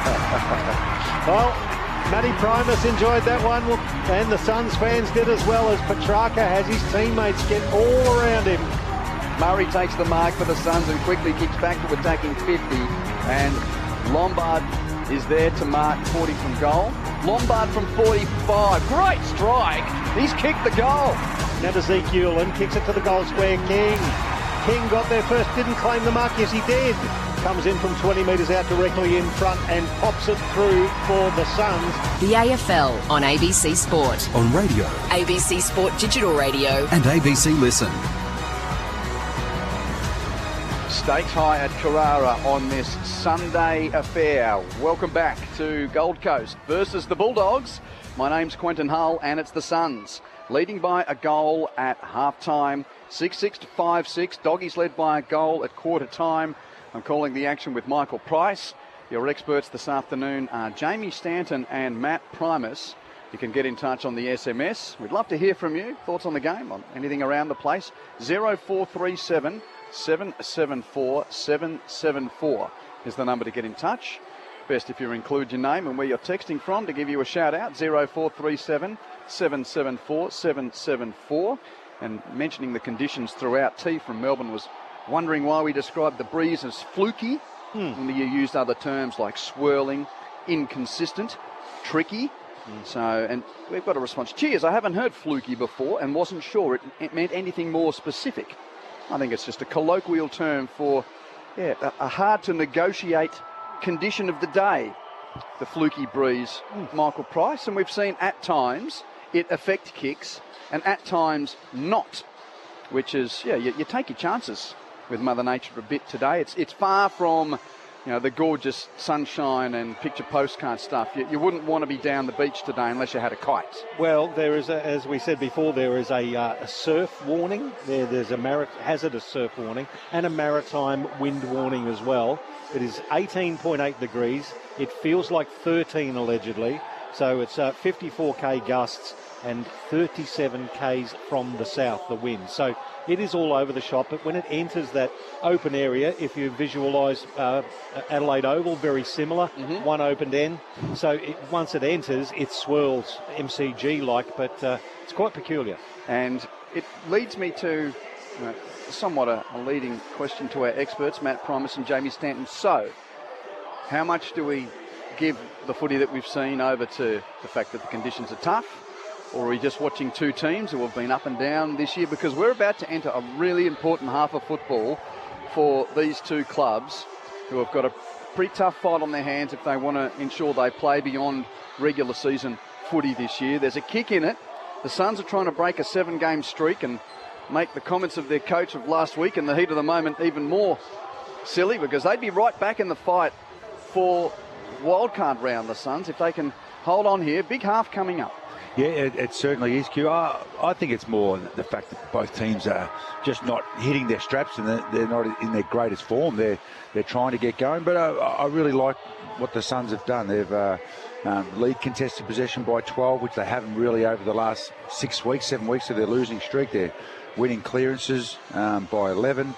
And they're getting the ball inside 50. They're still struggling to score, but if you get the fundamentals right, you can actually work on your other stuff. But when you can't get your fundamentals right, it doesn't matter if you work on your kicking inside 50 or your ball movement, all those sorts of things. So they've got their fundamentals right, and so have the Bulldogs. They've been strong around the ground. They've set up well behind the ball. They've been able to slow the Suns down majority of the day, apart from the last 10 minutes. So both teams are having moments, just not able to string it long enough together and searching for their best form. So a really interesting second half coming up with, a win by the Bulldogs really sets up their chances to finish high up the ladder in the top 8. But a win by the Suns keeps their dream alive for a wildcard spot. And I really liked the second quarter there of Ned Moyle, and I'm probably not the right person to be talking about ruckman playing, but I thought Tim English got on top in that first quarter in terms of his ruck craft, but also his ability to get up and down the ground, and really tried to test Moyle out. And I thought in the second quarter, Moyle started taking advantage at contest and saw what Tim English was trying to do with those big long hit outs of the contest, and really brought it back in for the Gold Coast mids to start winning the clearance at a better rate. So that was obviously impressive. And then the Dogs at the moment going forward will feel a little bit like Bont or bust.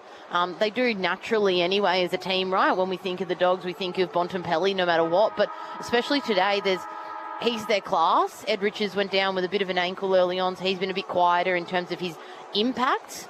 But yeah, it's a bit Bont or bust, so it'll be interesting to see if Norton can take advantage and you really attack the contest a bit stronger, or if Cody Waitman can come and pop up with a couple of goals. But at the moment, I do agree. I think Gold Coast have probably had more of it the way that they want to see it in terms of their coach's box. They've been able to get the contested stuff going back their way, their clearances back going their way, and they're finally winning a tackle count going into a game, which has not happened in a good 6 to 8 weeks or so. So, yeah, I think Gold Coast would be the happier of the two coaches at the moment, and but the Dogs are hanging in there.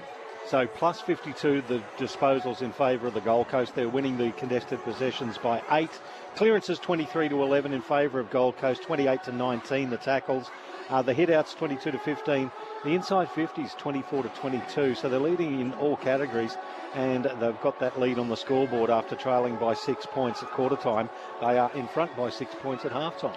Now, Jamie, dare I ask you to give a shout out to your teammates? We've got the DJ decks near the big screen, and Jamie needed to get a leave pass from her footy club today so she could come and work with us instead of jamming inside the DJs. So who are your teammates in there at the moment? There's about 20 of them in there at the moment. I don't know how they all fit in that little DJ booth, but yeah, no, there's a couple of our new recruits in Anne Hatchard that's standing at the front, and Ava Usher, and then we've got a couple of the more experienced players as well at the back in Neve McLaughlin and Charlotte Wilson. But yeah, so our season's coming up soon, so don't be afraid to listen on ABC to the games that get streamed, or come down in person and watch us play. Yeah, we've got the Suns AFLW girls dominating the DJ booth down there at the moment. 0437 774 774 is the number. I always love when Billy Ray, who's here at the ground, he's from block 402. Great that you bring your headphones to the game. He says, hey guys, looking forward to the second half call. Stuart Hardwick tried Leo and Dylan in the middle.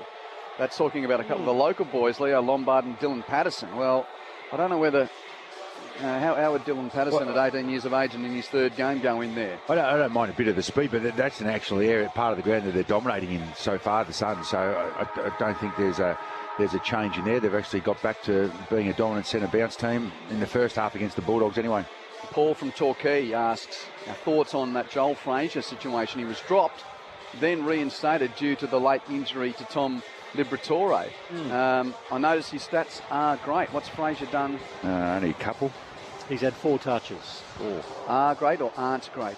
He's playing like someone who's got the confidence of being dropped and brought back in, unfortunately, and it really tests the brain and the mentality of an athlete in those situations. Okay. Brett from Canberra, g'day, says missed the first half. There to say the Suns have lifted this week? Question mark? Yeah, that's fair. Very fair. In all the areas that the media's been on them all week about, they've lifted in all those. So we've got a big second half coming up. If you do want to listen to GWS versus Essendon, that game's just gone underway at Docklands. Call available on ABC Listen. Just toggle between the two AFL buttons, the AFL and AFL Extra button to make your choice. No score early on there. The majority of you will pick up the back end of that game, but we'll keep you up to date here as the Dogs and Suns start the second half. English over the top of Ned Moyle, slapped it away, and it was picked up by Rowell, immediately claimed by Bontempelli. On the commentary wing, still inside the centre square, umpire throws it up quickly. English got it down, Rowell was taken without the ball. Sanders the offender there, and it's going to be a free kick towards the Brownlow medalist, Matt Rowley, standing on the logo commentary side. He flares it out to the right, closer to the boundary line in front of the interchange gates to find Zeke Hewland, the younger of the two brothers, wearing a red headband to conform with AFL rules. Kicks it inside 50, looking for Moyle. Brought down the ground. It's hacked out of there by Selwood and fortuitously falls into the arms of Waitman, who's at left half back for the Doggies. Runs in field, uses his right boot to drive the Dogs to attacking 50. Collins got a whack in the face from Lobb as he spoiled there. Ump says play on. Roved by Bodie Hewland of the Suns. Hand passes to Adamsall, half back, hands it on to Noble, hands it to Miller, edge of the centre square near the middle of the ground. His hand pass to Rowell, who's tackled immediately by Waitman and Sanders. No prior. And a ball up will take place between the bullseye and half forward for the Suns. Moyle beats English with the tap, but doesn't have a rover to get it clear. Waitman's foraging forward underneath. Three Suns tacklers there. They're holding the ball, really? That's harsh. Waitman was trying to make the play there, and he had three around him. They give ping, holding the ball to Matt Rowell. Anyway, Noble runs off half back, receives the hand pass, drives a right boot from 50 right to the goal line. It's punched through for a point. And a minus score for the Suns to go out by 7 at 6-7, 43 to 5, 6:36. Doggies bring it back in very quickly. Bustlinger got it to Bailey Williams. Ben Long standing the mark on the paint of 50. Handball back to Bustlinger, who kept running. Well, lucky to hit foot with that kick. It was a sidewinder that just bowled everyone. Yeah, clean bowled, nutmegged about a crew of 10. Collins couldn't quite pick it up beyond centre wing on the outer side. Waitman puts himself in. Turned it over, though. Rioli, handball to Tuke Miller, back to Noble, all still inside the centre square. Anderson retreated to centre half back, had a bounce, handball forward to Rowell, tackled, holding the ball. High, I think. High.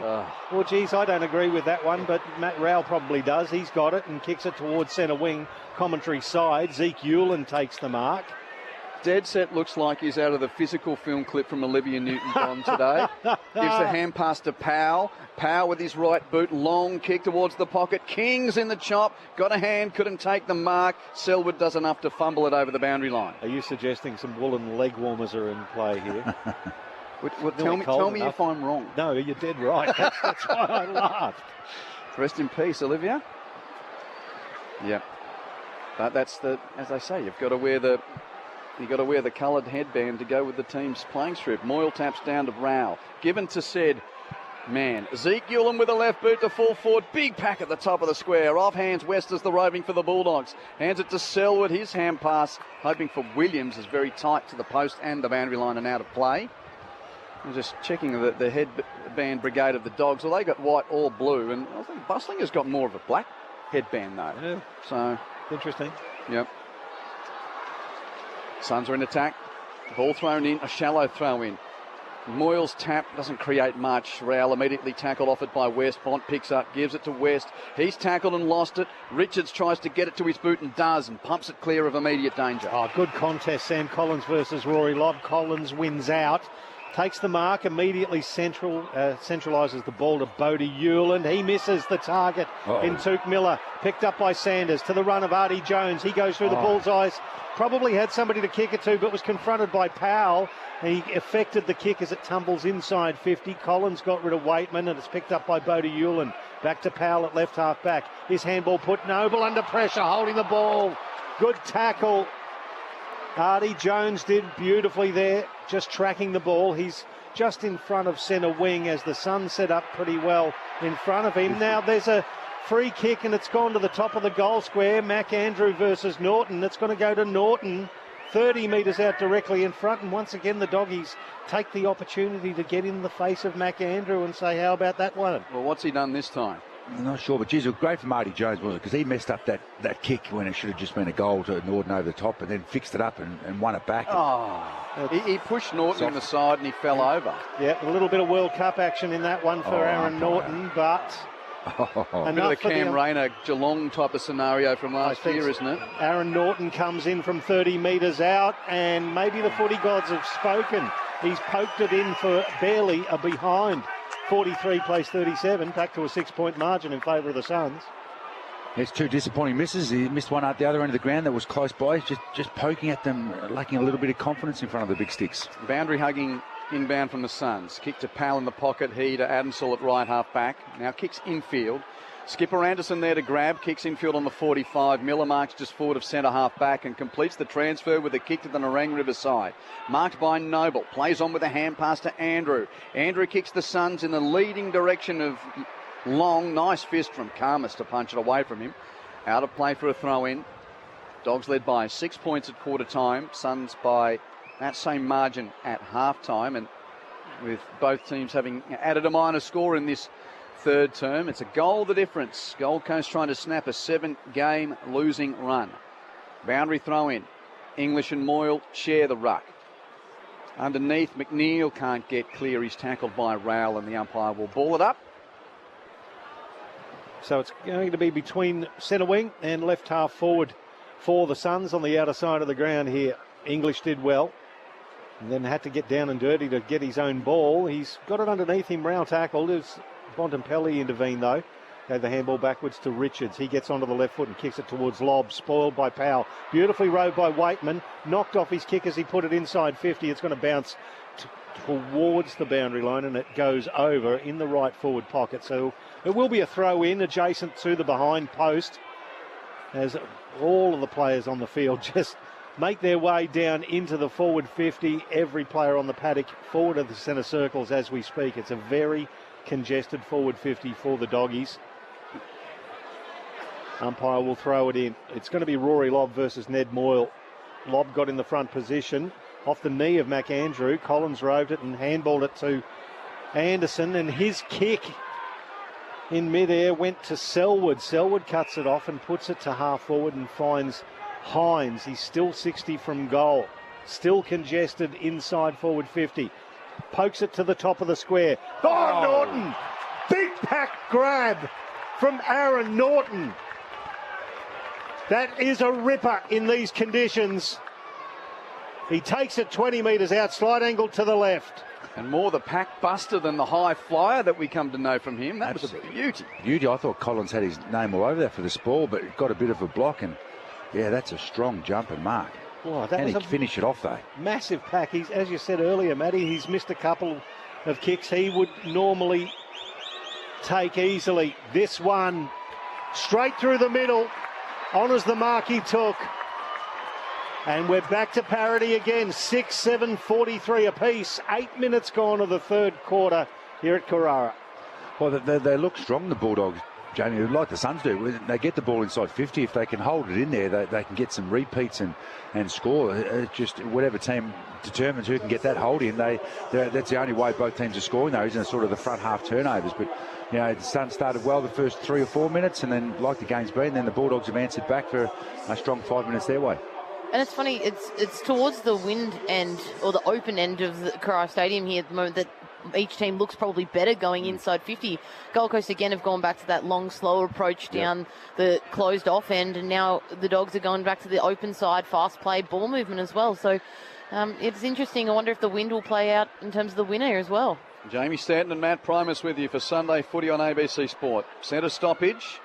And the Bulldogs get it rumbled forward. Waitman off hands and knees, hands it to Bontempelli. Long kick to a vacant, as it turned out, forward line from a Dogs perspective.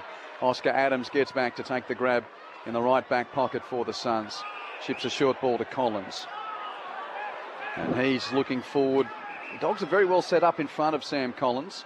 So just bangs it as far as he can. Oh, it almost drops like a pin in the breeze. Onto the lap of Davidson, dropped the mark for the Dogs, but fumbled to the advantage of Dolan. Hands it to English. 25-metre hand pass to Bontempelli. Taps to the running Fraser on 50. Fraser's kick takes a ride with Mother Nature and then just curled at the last moment through for a point. That breeze has picked up. Now the flag's almost being pulled off the flagpole at the northern end, and Fraser's kicked a point to give the Dogs the lead.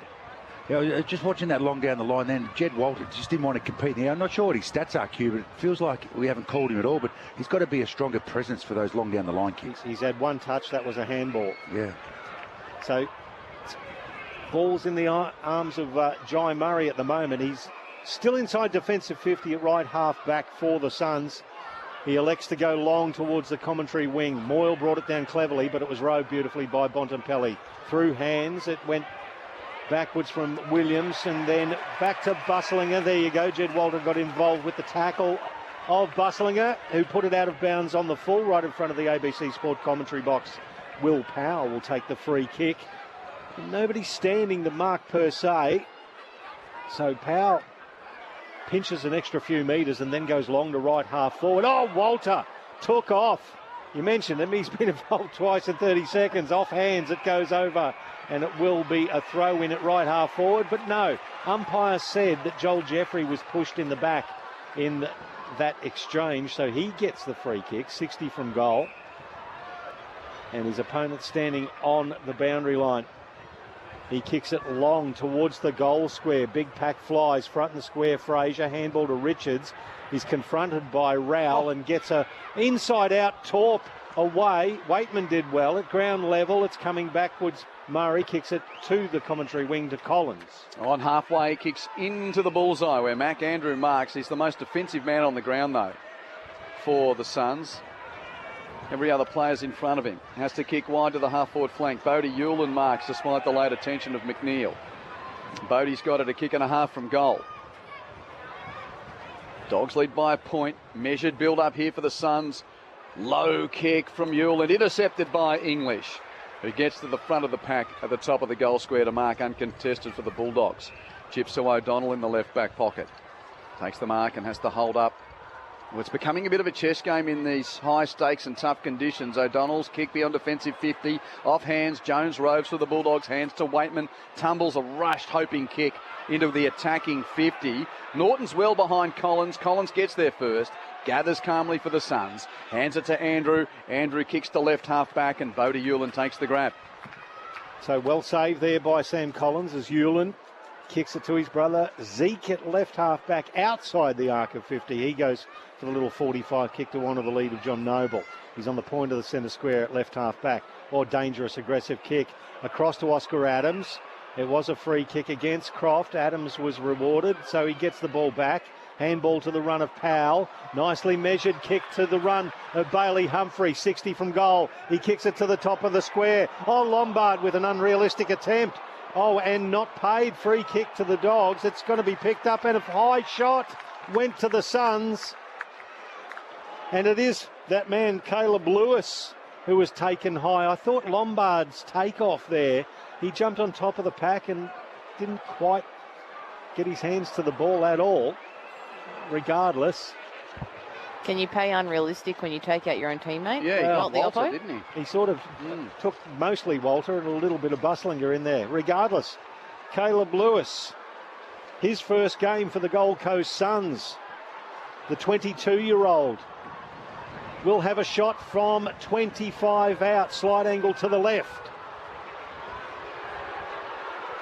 Comes in and pokes it right. Oh, that was a nervous kick, wasn't it? It was certainly a nervous kick in that breeze. One behind results. And it brings us back to level pegging, 44 apiece.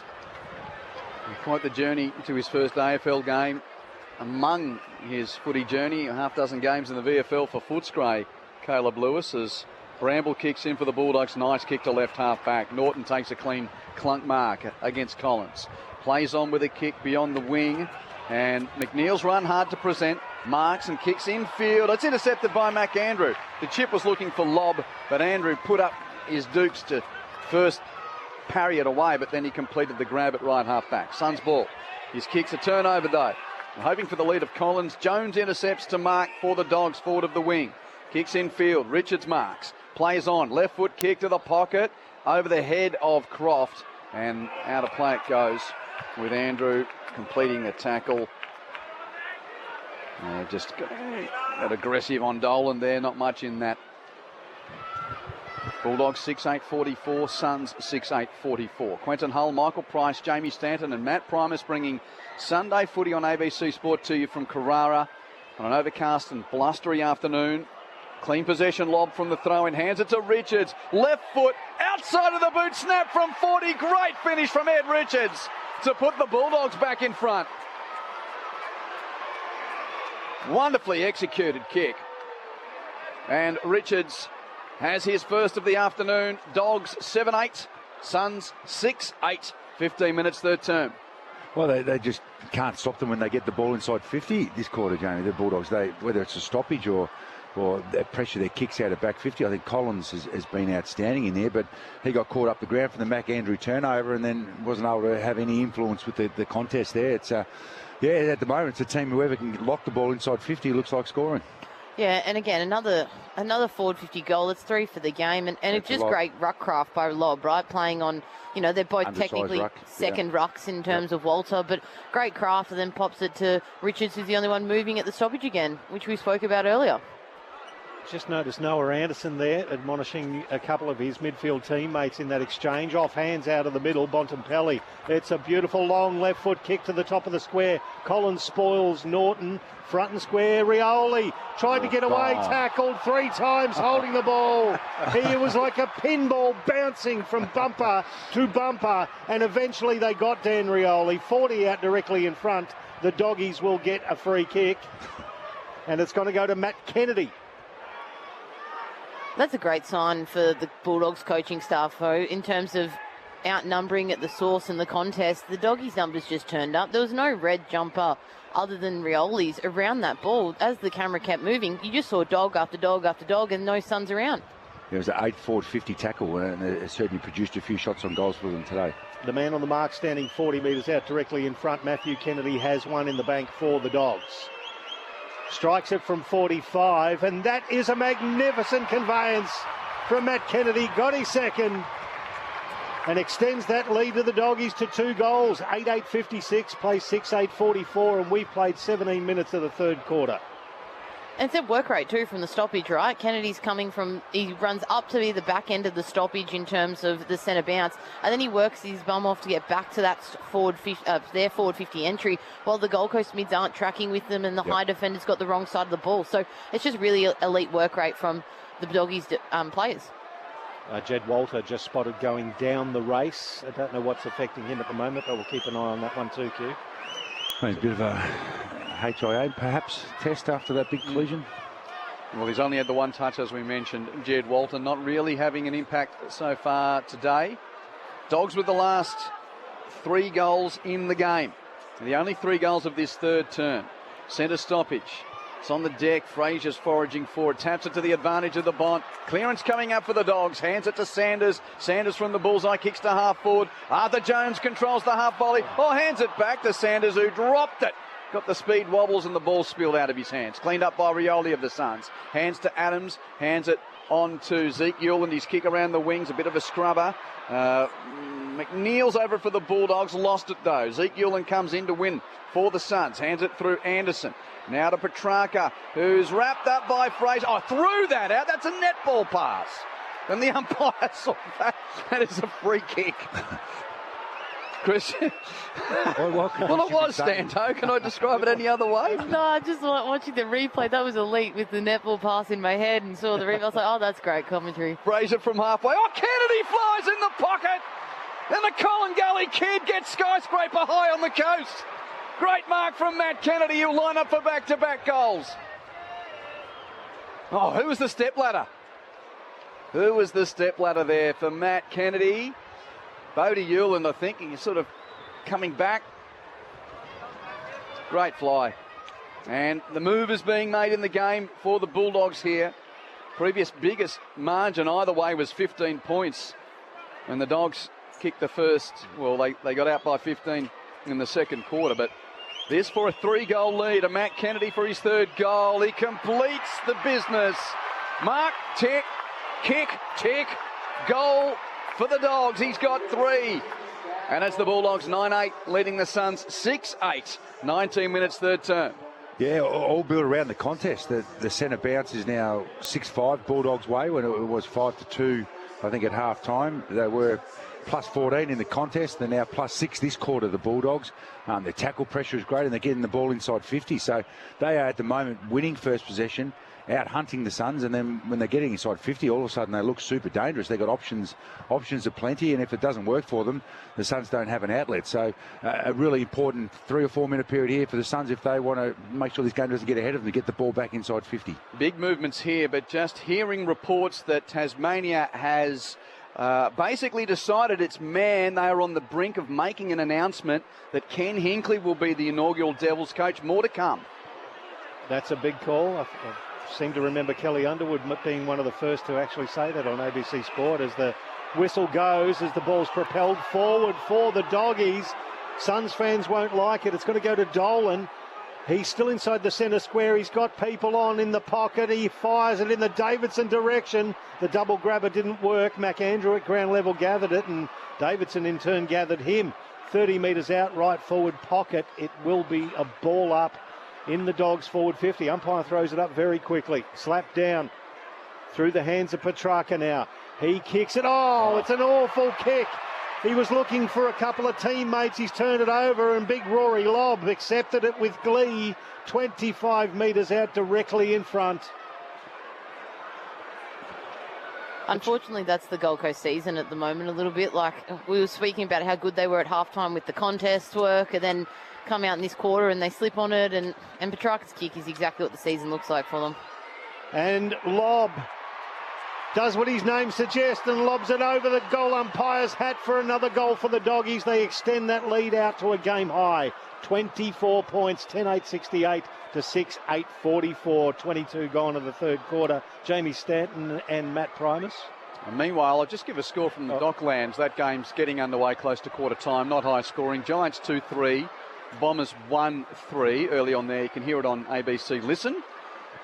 And fair bit happening at the moment. The game move being made here as well. Jed Walter having a concussion test down in the rooms. Well, their senior mids have got to stand up here, and they've got to win this centre clearance and get their forwards to have a look. They've been starved of opportunity the last 10 minutes, and they have to hit back on the scoreboard or at least stop the bleeding and have the ball down their end. A really important centre bounce here. So 4 goals in quick time for the Bulldogs. They've kicked the only 5 goals of this quarter to lead it by 24 points. Stoppage in the centre. Goes to Deck Bonton. Pelly taps it to the advantage of Richards. Dogs clearance. Richards' kick is marked by the sticky fingers of Lobb on the lead. Hands out in front of his eyes. He had Andrew all over his back, but he still takes the mark. And this is the move from the Western Bulldogs. And Rory Lobb's assignment now tougher than his previous. Man on the mark's 45 out. Slight angle left. And with that breeze, again, it's like the caddies at Royal Birkdale. Give it a bit of right to left, Rory. And he does. And he's missed it, though. It just hooked at the last moment for a point. Dogs by 25 at 10-9-69 to 6-8-44. So Noble brings it back in quickly to find Collins. Collins shoos it forward to Dan Rioli. Noble kept running. Left half back outside the arc of 50. He kicks it towards the outer wing. Karmas did well to spoil, but it fell into the hands of Long. He handballed it forward and gave it to Patterson. Took off, had a bounce, got it into the pocket looking for Jeffrey. It bounces away from all of them. Over the boundary line, we will get a throw in the left forward pocket.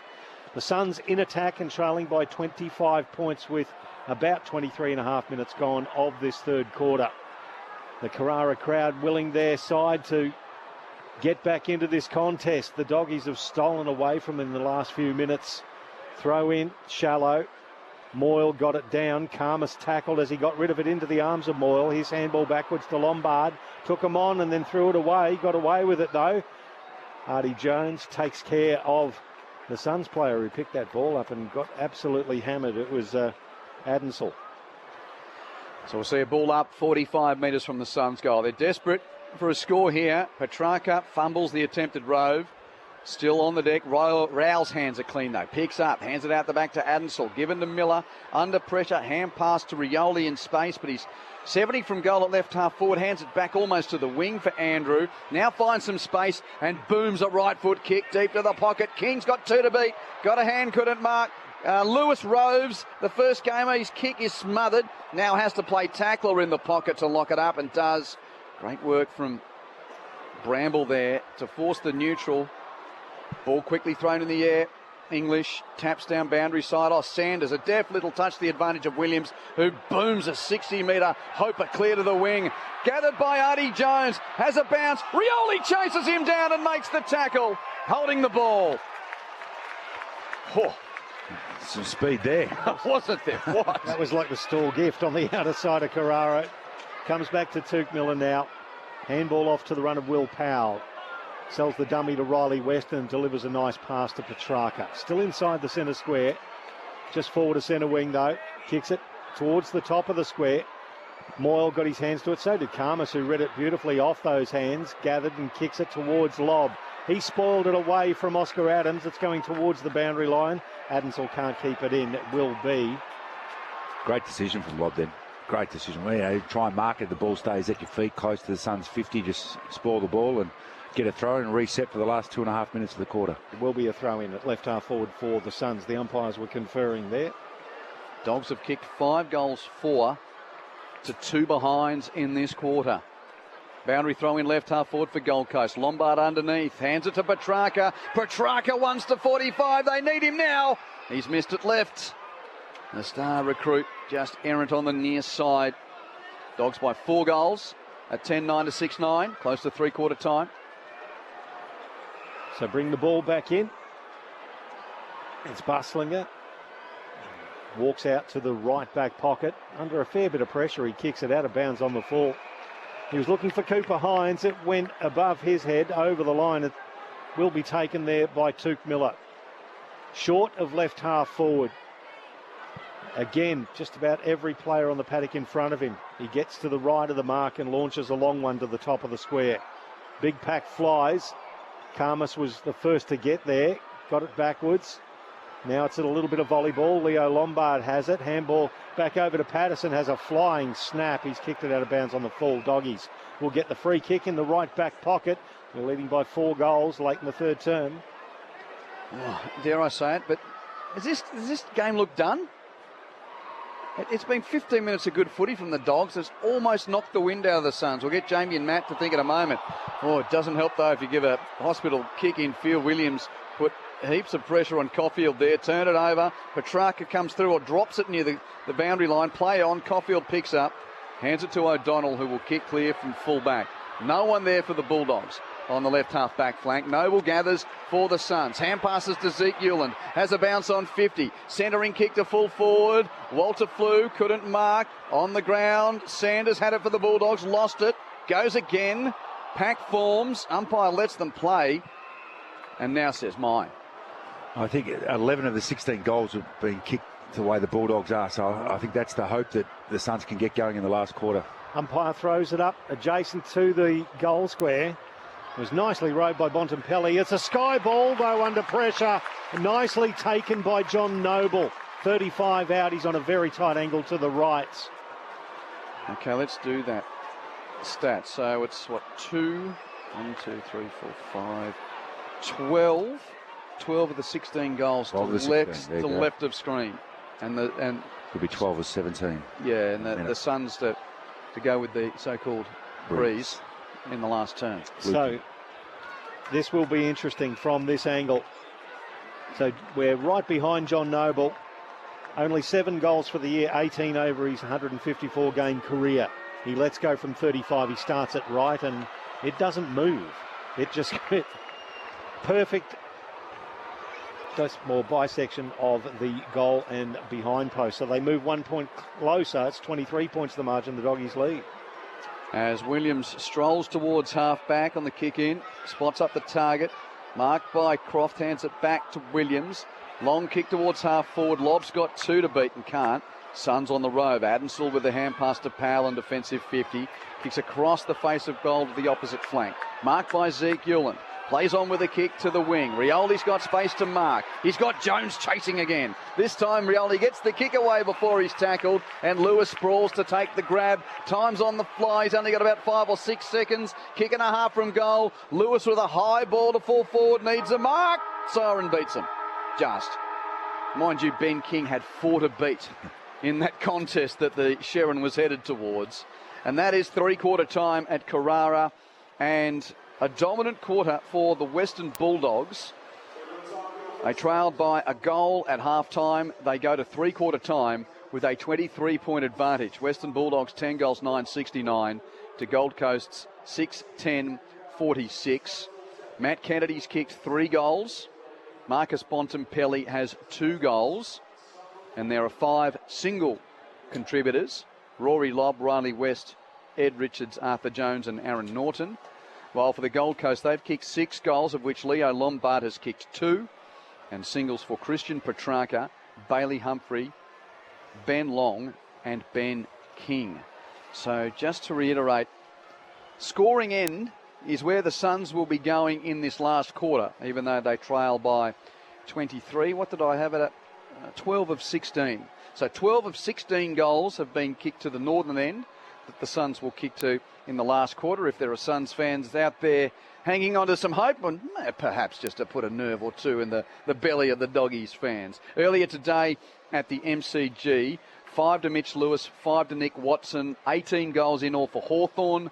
They won easily against Richmond. The Hawks 18-14, 122 to the Tigers 6-16-52.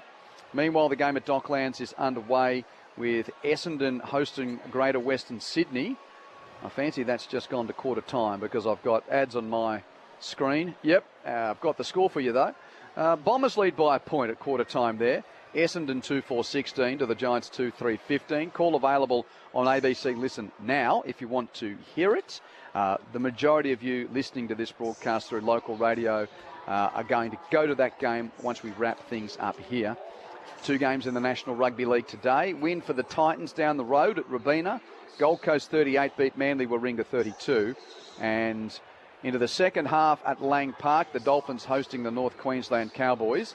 Dolphins 12 lead the Cowboys 10. And just repeating, multiple media outlets now reporting that Ken Hinkley is the man to be the inaugural coach of the Tasmanian Devils, with official announcement expected in the next 24 hours. So huge news around the 19th franchise. And it looks like Kenny, who of course was an assistant coach here to Guy McKenna as a part of the startup for the 17th team all those years ago before he went to Port.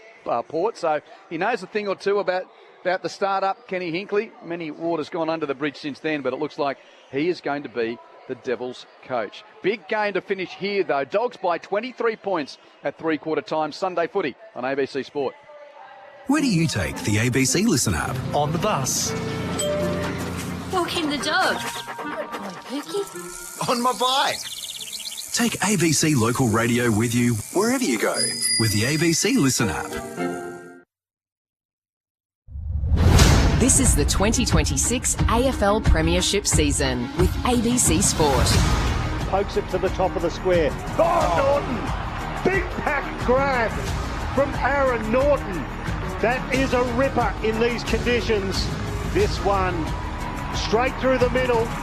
Honours the mark he took. Clean possession lob from the throw-in hands. It's a Richards. Left foot outside of the boot. Snap from 40. Great finish from Ed Richards to put the Bulldogs back in front. Front and square, Rioli tried to get away, tackled 3 times, holding the ball. He was like a pinball bouncing from bumper to bumper, and eventually they got Dan Rioli, 40 out directly in front. The Doggies will get a free kick, and it's going to go to Matt Kennedy. Strikes it from 45, and that is a magnificent conveyance from Matt Kennedy. Got his second. Fraser from halfway. Oh, Kennedy flies in the pocket. And the Colin Gully kid gets skyscraper high on the coast. Great mark from Matt Kennedy, who'll line up for back-to-back goals. This for a 3-goal lead, and Matt Kennedy for his 3rd goal. He completes the business. Mark, tick, kick, tick, goal for the Dogs. He's got 3. Through the hands of Petrarca now. He kicks it. Oh, it's an awful kick. He was looking for a couple of teammates. He's turned it over, and big Rory Lobb accepted it with glee. And Lobb does what his name suggests and lobs it over the goal umpire's hat for another goal for the Doggies. They extend that lead out to a game high. The AFL on ABC Sport. On radio. ABC Sport Digital Radio. And ABC Listen. Great to have you with us at Carrara. My name is Quentin Hull. You're listening to Sunday Footy on ABC Sport. Big quarter of footy coming up here. The Western Bulldogs, this seesawing season, they seem to have been on the precipice of really in the contenders or really dropping out for quite some time now. Well, they lead by 23 points here today against a Gold Coast team that is searching for its first win in 8 starts. Matt Primus and Jamie Stanton are your experts.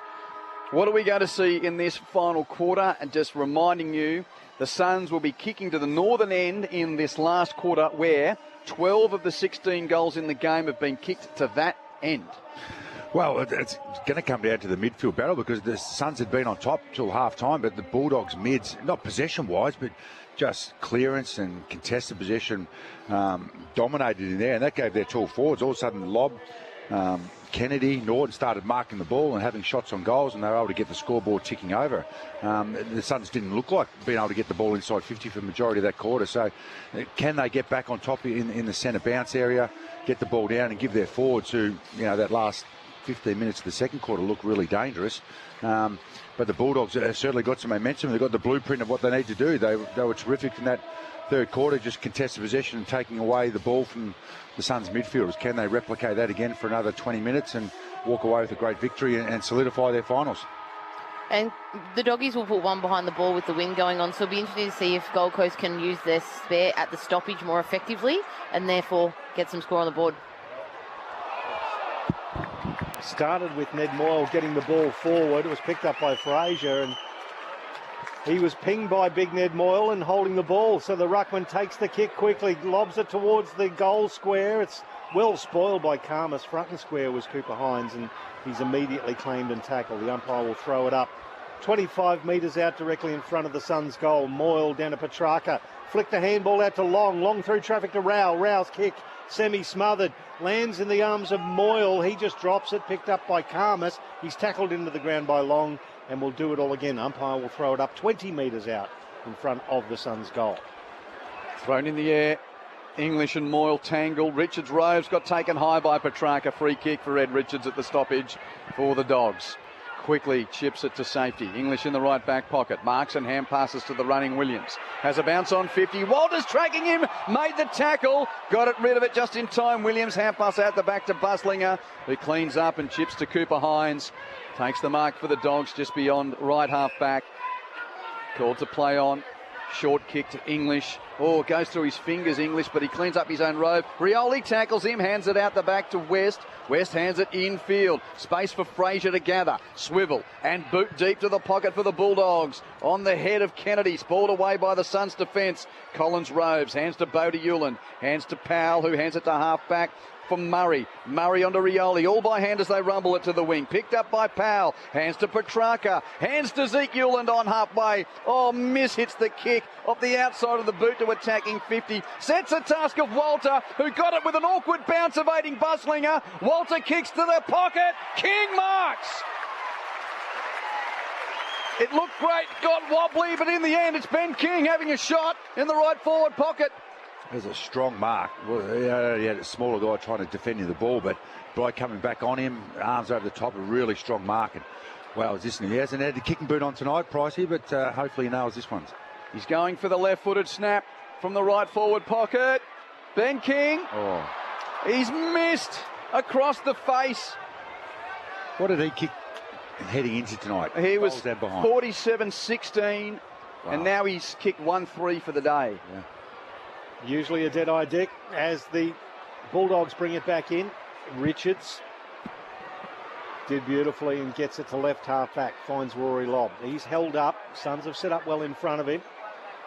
He decides to go long down the line. Just short of half-back. The Uland brothers fight over the ball and Hardy Jones intervenes. Gathers. Handball Norton. Handball back to Jones at left half forward.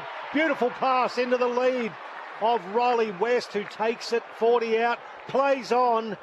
Worm-burning pass on Moyle. Could have marked it. Spoiled. Sam Collins, it skims off his knuckles. Top of the goal square. Oh. Tackled Anderson. Ball goes into the hands of English. He's tackled. The ball spills. And now the umpire will intervene and throw it up adjacent to the goal square. Both teams conspired to mess up some chances there. They certainly did. Artie Jones was terrific. His crumb and a couple of his kicks. Great speed. Dogs deep in attack, leading by 22 points. 3.5 minutes, final quarter. But be careful not to concede a forward 50 stoppage goal again. They've been good at that today, the Dogs, haven't they, Matt? Moyle clean possession. Oh, stolen by the Bont, who then dropped it. Kennedy cleans up for the Dogs. Hands it to Lobb. Has a snap. No purchase. Didn't go 15, though. Collins grabs it. Hands it to Murray. Exiting kicks a grubber around the flank. Picked up by Karmas of the Bulldogs. Hands it to Hines, who slots it onto the chest of Dolan in the pocket. Uncontested chest mark for Josh Dolan. And this is a big kick.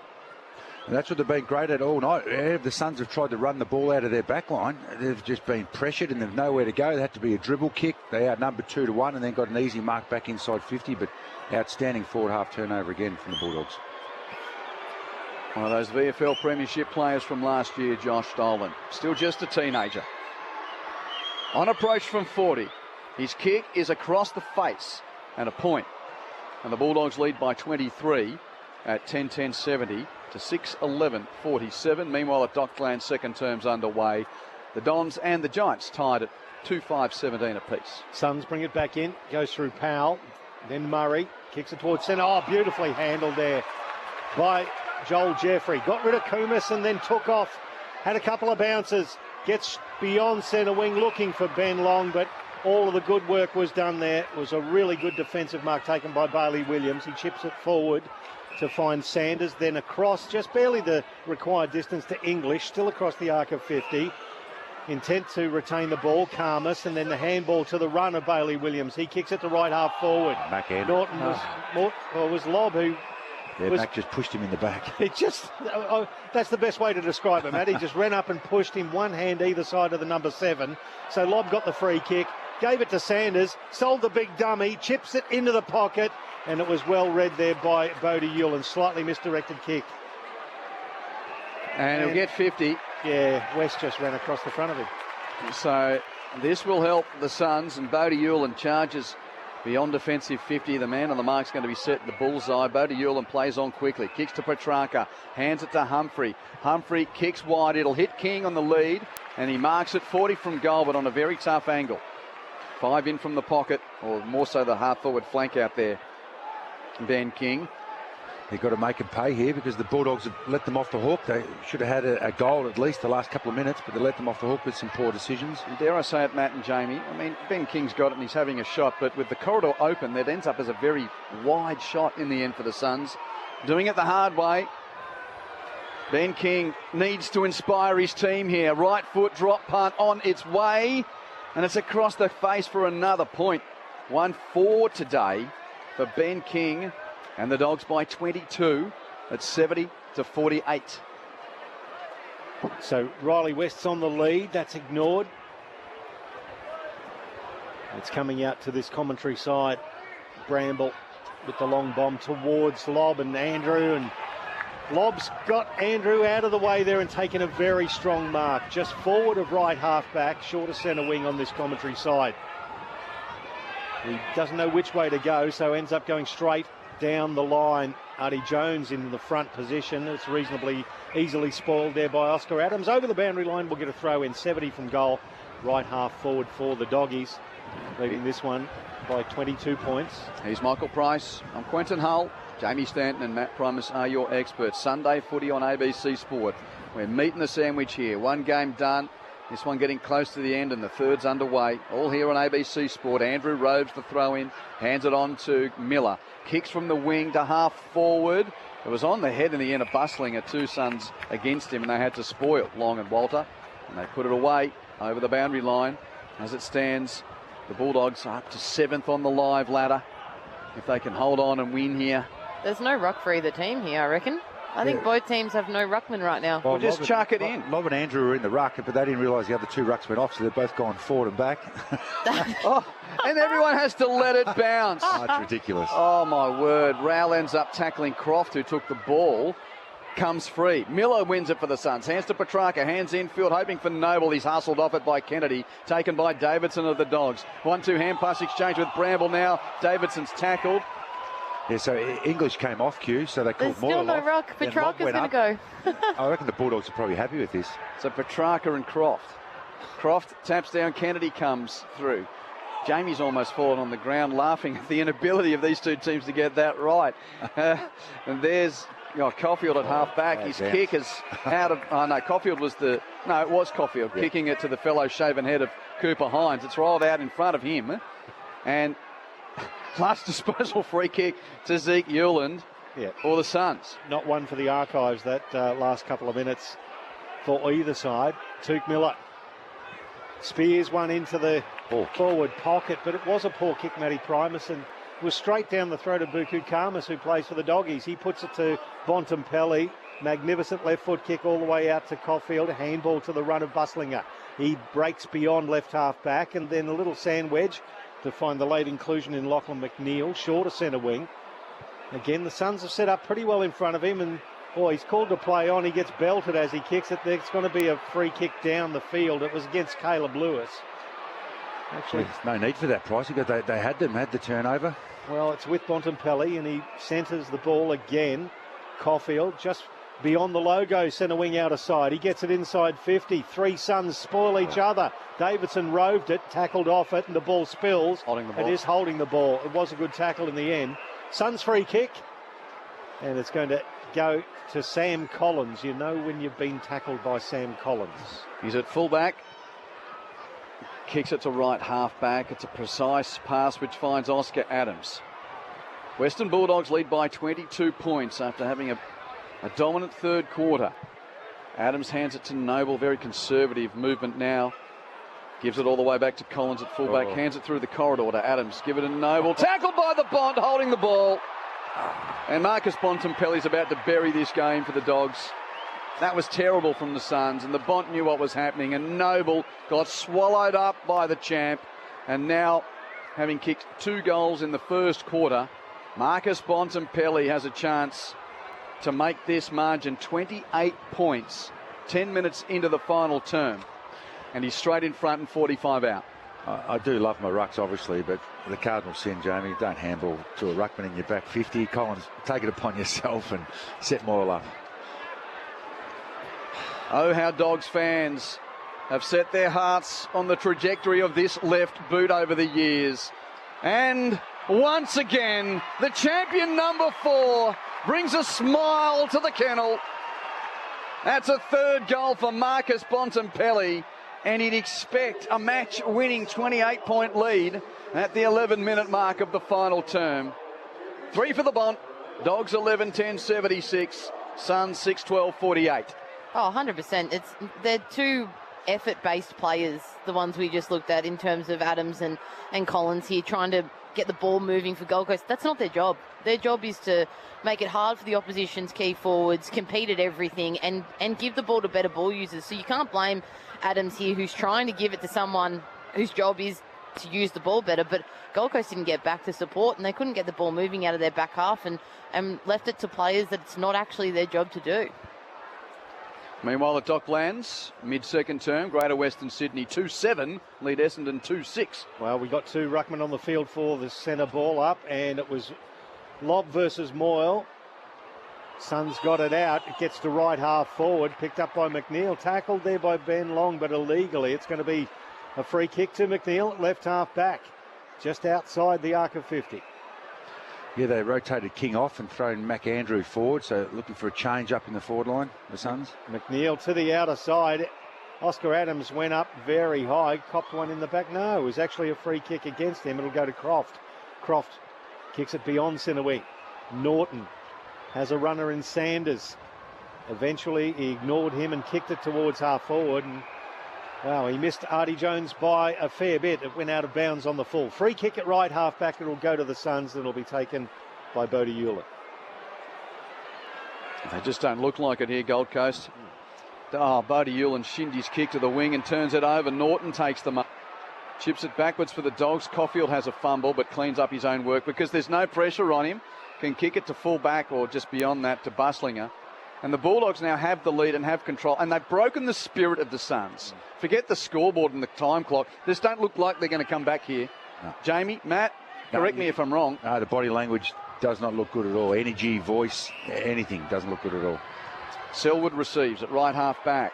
Kicks it down the line. Waitman has a fly. Illegally. You've got to try and play quick. Just go for it. Rather lose by 8 goals rather than just playing long down the line and slow.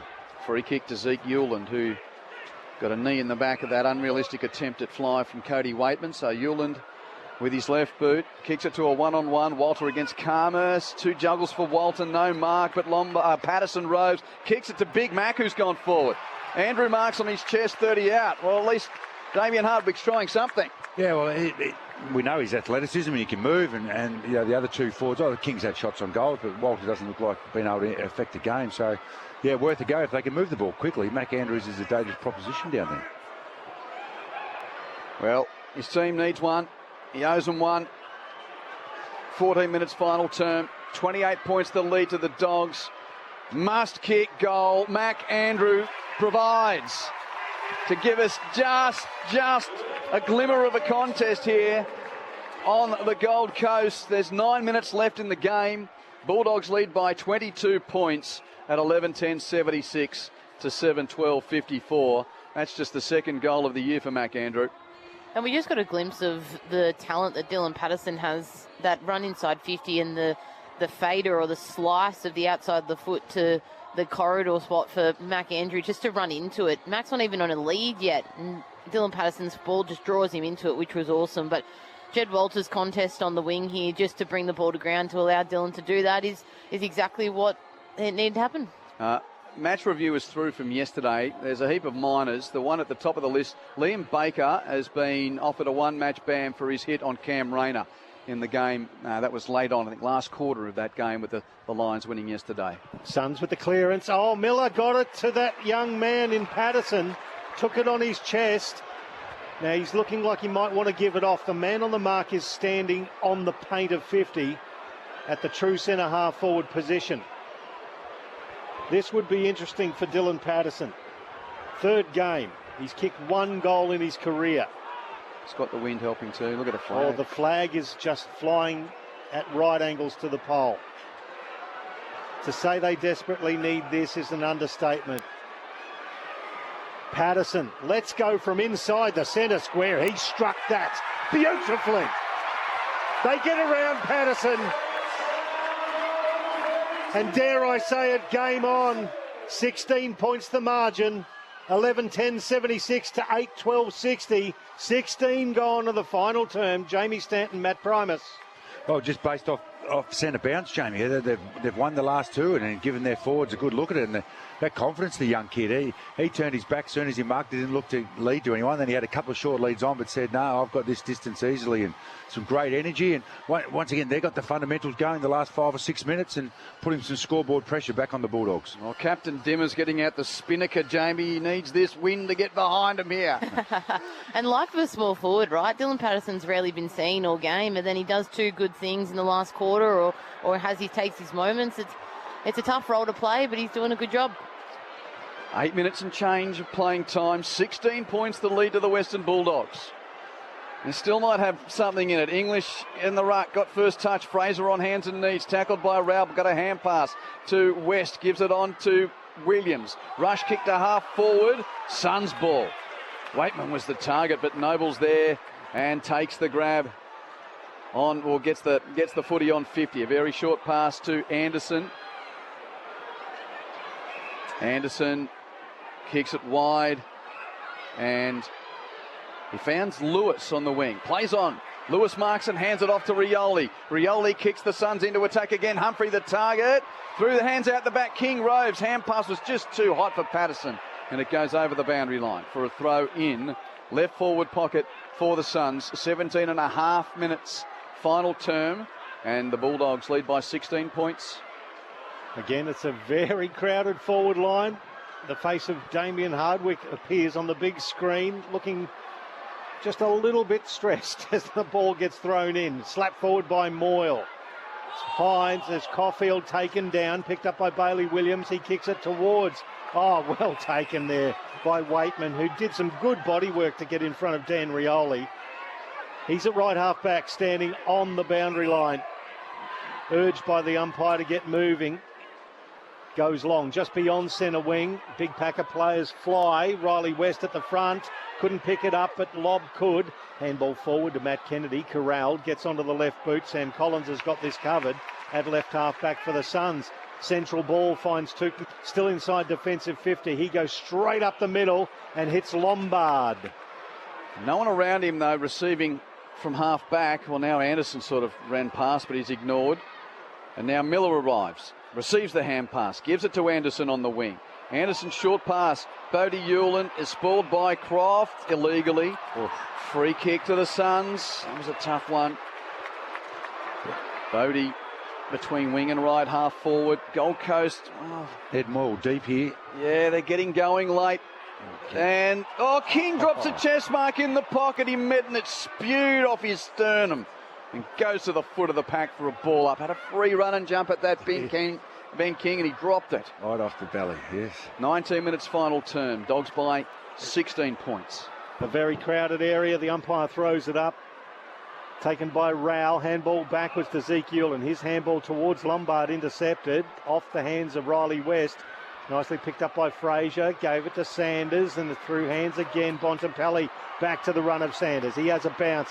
Gets towards centre wing on the outer side. Sweeping handball forward to Waitman. Then to Kennedy. That's good connection. A floating sack towards Croft from 45. Croft launches and it hit Cooper Hines. Was that going through? I reckon Hines just got involved as it was going to go a little to the right. One behind results as the Suns bring it back in. It's back to 17 points of the Doggies lead. Anderson receives in the left back pocket and the skipper holds up for the Suns. Everything needs to be pretty good from here for Gold Coast. 5.5 minutes to go. Switch is on. They've got to get out wide. They've got numbers out wide. So they go to Collins at full back and now...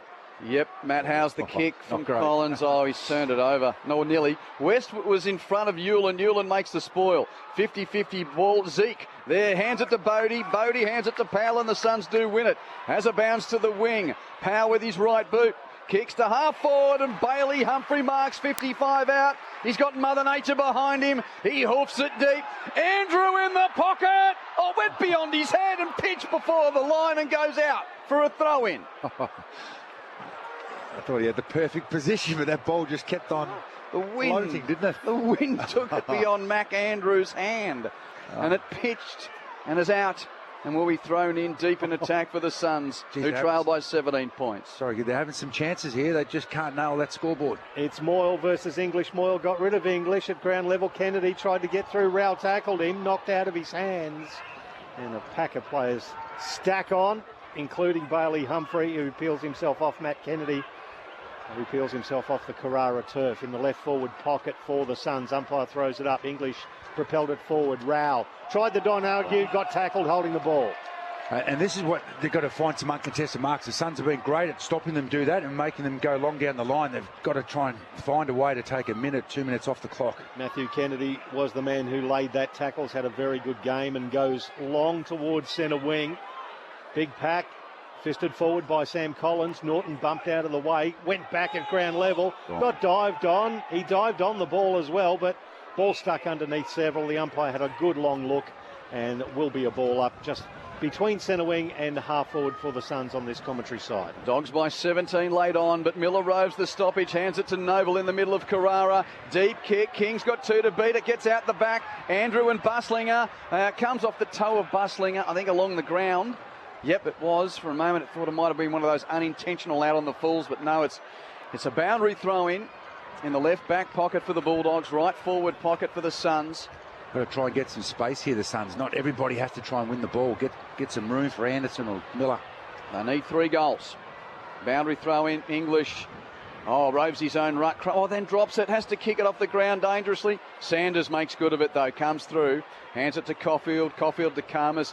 Karmas with a rush kick as now sweeping rain comes across Carrara. But the Caulfield hack exit is marked by Kennedy at left half back for the Dogs. Well, some of the Carrara faithful heading for the exits already. It might be a lot easier getting out of here than it normally is, Q. At left half back.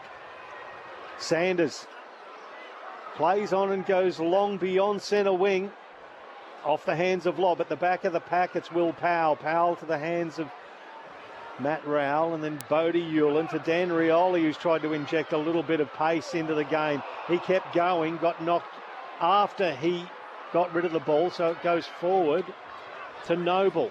The Bulldogs have got the spare though, and they've kicked it straight to them. Karmas was the spare player, and Noble basically kicked it to him. It came off his hands over the boundary line. Will be a throw in the right forward pocket for the Suns. Got to try and equalise that, the Suns, and have even numbers that gives them a chance to hold the ball in or at least mark the ball in the air. Well, Mother Nature's helping the Suns. The rain's going sideways across the ground, straight towards the Suns' goal. That throw-in holds up in the breeze. Moyle taps down. Miller can't handle it, though. Taken by Williams of the Dogs. Rush clearing kick from left back pocket. Pitches in the half-back flank, and Lobb does enough to fumble it over the line for another stoppage. Yeah, smart again, wasn't it, Q? You're right, to fumble it, just tap it, and the boundary line's there. Yeah, very smart. Take another 30 seconds out of the clock, have a stoppage. Dogs 11-11, 77. Suns 8-12, 60. Late on here at Carrara, Sunday footy on ABC Sport. It's hooked back into play. Clean possession from Moyle. Hands it to Anderson. Suns ball. Hands it out the back to Murray. By Hand and Noble, retreating hand pass though to Powell. Back of the contest, creates space. Powell chips to Rioli. Marks at 60 from goal. Spearing ball, long on the lead. Has it spoiled away by Selwood. And underneath that, it's locked up as Lombard had to play tackler on Sanders. It'll be thrown in the air, 40 from the Suns' goal. It's sheeting rain here at Carrara late in the game. Lombard knocked off the ball, picked up there by Fraser, who just hooked it forward. Cut off by Collins on the outer wing. Handball backwards to Powell, then to Rowell. Rowell back to Powell. He kept running. He chips it to the top of the square, looking for King or McAndrew. It goes over the hands of both, skids off the turf, and one behind results. 77 play 61. 16 points the margin. Doggies lead. We've got about 2 minutes of play left in the final term here at Carrara. And the Suns are on the brink of now slipping 2 games outside of the top 10. He might have made the call a week early, Dimmer, but he might not be wrong in the long run as the kick goes off hands and out of play. An 8th straight loss looming for Gold Coast, their worst losing streak since 2019-2020. It's been a while since they've had such a dirty run in the season which promised so much. It continues to slip away on the Gold Coast. Boundary throw in. English for the Bulldogs, clean possession, hands it to Kennedy, hands it to Richards. He's got support as he hands it off there to Hines, to Kennedy by hand, then back to Richards. They run hard through the wind, the Doggies. Taps it to the advantage of Hines on 60. Right half forward, kicks to the pocket, through the hands of Bontempelli. West out the back, tackled off it by Bodie Hewland. Suns ball. Powell picks up, hands it on to Noble. Noble through Anderson, and it's flared out to right half back, and Murray on the right half back flank for the Suns. He's looking for Ben Long, who got monstered there in the end there by Caulfield. Smashed it over the boundary line. We will get a throw in on the outer side in front of 14,809 here at Carrara. A light crowd against this Western Bulldogs side. The throw in between wing and right half forward for the Suns late in the game. Comes off hands. Picked up by Murray. He kicks it towards Tuke Miller. Right half forward. He's 60 from goal. Central ball to find Lombard. 55 from goal. And his central ball goes to Petrarca on the lead. He takes it about 45 out directly in front. He will not waste any time. He starts his run up inside the centre square. Kicks it from just inside the paint and drills it. His second goal, and it reduces the margin to 10 points. 11-11, 77 to 9-13, 67. We've played 27 and a half minutes of the final term on ABC Sport, Matty Primus. Well, it'll have to be a very quick centre bounce goal here. 45 seconds left on the clock. They'll have to try and come out the front here and go nice and deep and kick one and see if they can respond. But yeah, well done to the Bulldogs tonight. They've been terrific. They've handled them really well. They've defended their aerial threat forward 50. Their midfielders have got on top since half time. Just a terrific win. When the game was there to be won, the Dogs kicked 6 goals in a row. And it almost makes it more frustrating for Sun supporters to now look, what, you kicked the last 3? Yeah. Where was that when the game was on? The game was on the line. Your season was on the line. Exactly. Petrarca with 22 for the season. And 46 seconds on the clock. The Dogs on the brink of their 11th victory. Held on. Miller with a hand pass. Got it on to Murray. Hacks kick forward. Off hands of the pack. Petrarca 48. Gives it to King. Snaps on goal. Mother Nature helps it. But it's punched into the post by the Dogs' defence. The wind was blowing it away from the fingertips of Caulfield and Buslinger. But they got there in the end to make it a point and to prevent any kind of miracle late surge from the Suns. 9 the lead to the Dogs. Brought back in by Buslinger. towards a massive pack. Moyle spoils to Took Miller. Tackled as he kicks it inside 50. Free kick for front on contact will go to the Dogs. Will go to Bailey Williams in the right back pocket against Bailey Humphrey of the Suns. They've done it beautifully here, the Dogs, tonight. Under enormous pressure, both teams. Who was going to stand up? Williams, and the ball holds up very short of the pack, but English imposed himself. He started the game in red hot form, and that is end of section. It is the Bulldogs who walk away from Carrara on a windy night and kill the 2026 dreams of the Gold Coast Suns.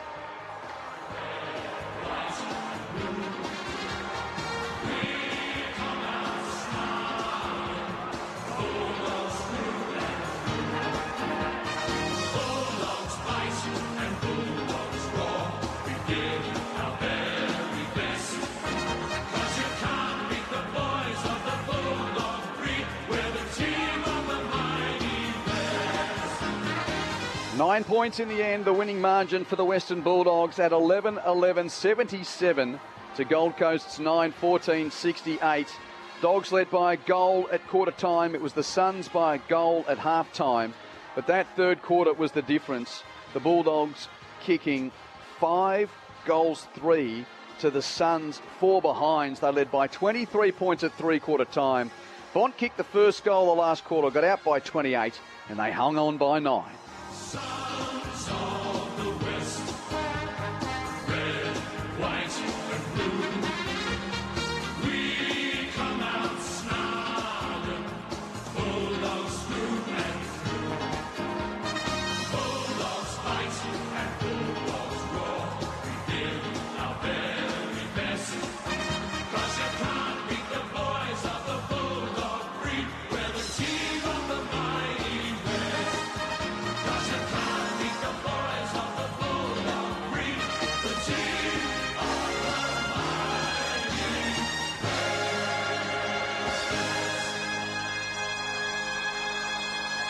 The Bulldogs go to 11 wins and 7 losses on the season, ahead of a date with the Tigers at Docklands next week. And then they go west to face Fremantle. So that ride on the edge of the top 10 seems like it's going to, well, still continue for the Bulldogs, but that's a very important win. 11-7 now their season, while for the Suns, they were 7-3. They're now 7-11.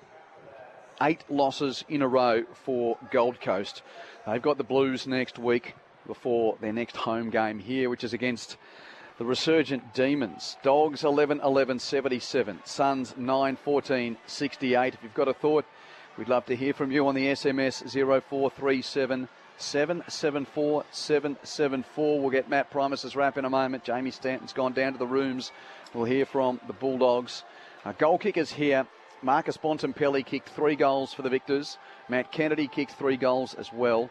Single goals for Rory Lobb, Riley West, Ed Richards, Arthur Jones and Aaron Norton.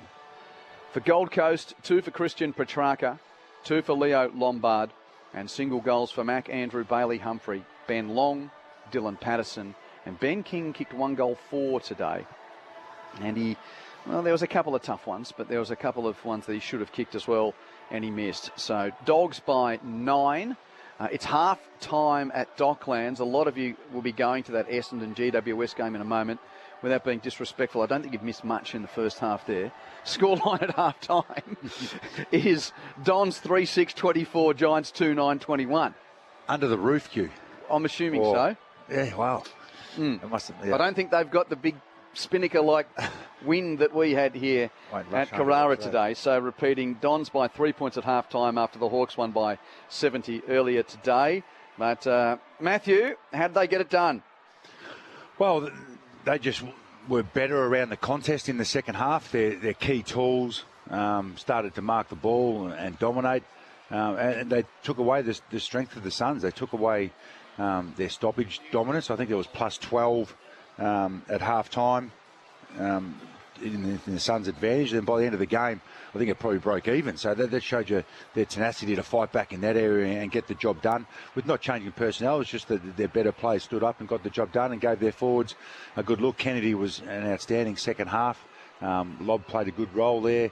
Their smalls got to work. And I thought the way they set up to stop the Suns marking the ball inside 50 or pinning teams in, I think the Suns are pretty good at pinning you inside 50. They generated a spare back and were able to get the ball out of back 50 really quickly. And as you mentioned, Q, when the game was on the line, that they were just dominant for that 15-minute period in the third quarter, and then they held up really firm in the last quarter and super strong, led by their skipper, who was outstanding today.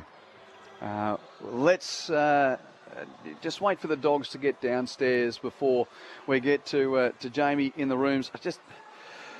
Obviously, we'll celebrate an important victory for the Dogs, but Matt, we've spent another day at the footy watching the Suns go about their business. What do you go away thinking about with the way the Suns played their footy today? Well, there was definitely an improvement on the last. I've seen them twice over the last 3 weeks, and they were really poor. They were giving big scores against. They were not putting any pressure on the opposition. They had that better today. The fundamentals, as I spoke about, especially up to half time, was a lot better. But they still look, their ability to go inside 50 is still really poor, and they just can't generate any scores to put pressure on the opposition. They've got it's their movement inside 50, and their forwards are well down. And they're just, at the moment, they're still the Bulldogs to a large extent, especially in that second half. They were easy to play against, and that's been the theme of them the last 7 weeks. They've been an easy side to play against over 4 quarters, and you're just not going to get the job done when you slip up, or you just mind, or your physicality goes away. And it went away in that third quarter, and there was the game to the Bulldogs.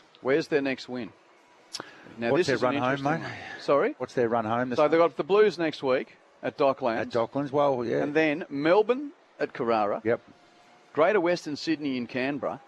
Brisbane at the Gabba. And St Kilda at Docklands. So it's not too far a stretch to suggest, if they don't play any better than they did today. Yeah, they're not beating Carlton and St Kilda away from home, if they're not playing better than that. And then the D's are going great. Melbourne are travelling. Brisbane, they're flying along. And well, they're not going to beat the Lions at the Gabba the way they're playing. And the Giants in Canberra, the Giants they got themselves it maybe would be today. An extraordinary fall from grace, wouldn't it? Absolutely, extraordinary. It's already 8 consecutives. Yeah. Yeah, for the amount of talent and experience and age group and all that. I know they've got some youth in there, but through their middle of the ground down back, they've got a hell of a lot of good players. 8 losses in a row, and they haven't been, like the Pies can have at times. A goal here and a goal there, you're losing by. Tonight was probably as close as it's been over the last 7 or 8 weeks. Let's get down to Jamie Stanton. She's been busy with us up in the box all afternoon. Now down in the Dogs' rooms. Yes, the boys are just walking in now, and we'll get a quick chat to Riley West a little bit later after they sing their song, because I'm sure it'll be with a bit of gusto, as they've just made sure they've probably put themselves into a finals campaign.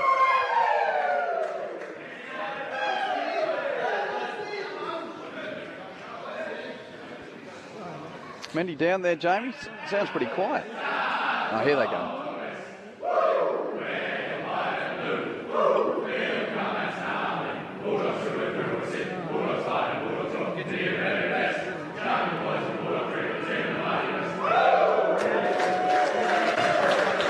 Righto, we'll stay close, Jamie, and let us know when you've got Riley West, Jamie Stanton down in the rooms as the Bulldogs celebrate an 11-point victory. Charge of the Light Brigades just happened here at Carrara, kick to kick, and a good portion of the 14,809 fans raced out to the middle of the ground. I just wonder where to go from here for Damien Hardwick. Just a moment too, while we're sort of sifting through things here. If you haven't missed it, word circulating now. The footy grapevine like wildfire, with Ken Hinkley expected to be announced as the inaugural coach of the Tasmanian Devils in the next 24 hours. So that's certainly massive news, and a 3-point lead for Essendon at halftime over the Greater Western Sydney Giants. Jamie, can we get back to you? Yeah, so I've just got Riley West down here in the rooms. So Riley, great win. Obviously a bit like a final, right? Both of you guys are competing for a wild card or a chance to be in the finals campaign. Did it feel like that out there? Yeah, definitely.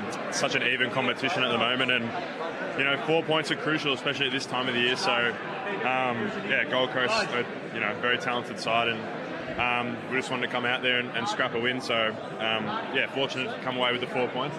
And, we go again next week. And yourself personally, you probably have played more as a forward over the past couple of seasons, but today you probably slotted into the midfield. Was that because Libra was out, or was that just because you've been playing so well, or what was the go there? Just trying to sort of progress my game, keep finding new things to sort of keep evolving, and it's definitely sort of on my list that I want to sort of develop into a mid, get my game better at that. So the coaching team was able to give me some opportunity there, and hopefully I can keep doing that through the next, pointy end of the season. Perfect. I'll chuck the cans over to you, and the boys upstairs will take over. Good on you, Jamie. Hey, Riley, Quentin Hull, Michael Price and Matt Primus with you up in the box. Can you just explain that third quarter surge? Because really it was that term that broke the back in the game. That was the one dominant period that you guys were able to get in the game. How did it happen?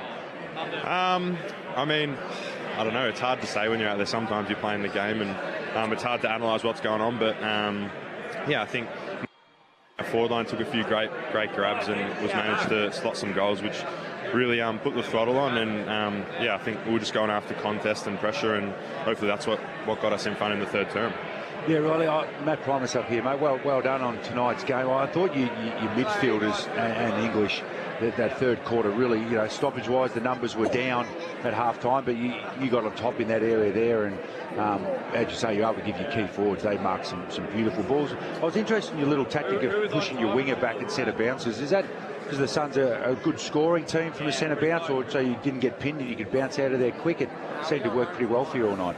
I think it's just a tactic that we've sort of been going with. Get that sort of extra player coming off the back, maybe to stop some of their long hits. Moyle was sometimes getting a long hit out there. So, as you said, sort of that third term, we need to lift our contest and pressure. They were on top in sort of all the key stats. So, we were sort of able to do that and take hold of the game, which was good from our middies.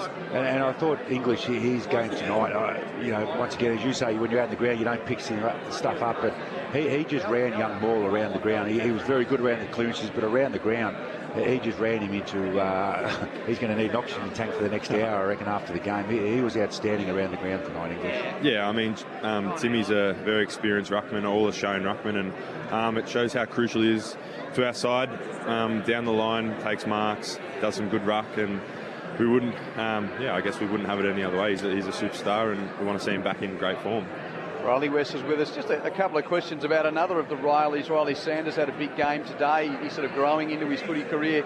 He's still a young man. So too Jed Buslinger. These are the guys, they've been big contributors today, and I think that's been a part of, well, when you guys have a good day, you see that emerging crop really contributing. Yeah, definitely.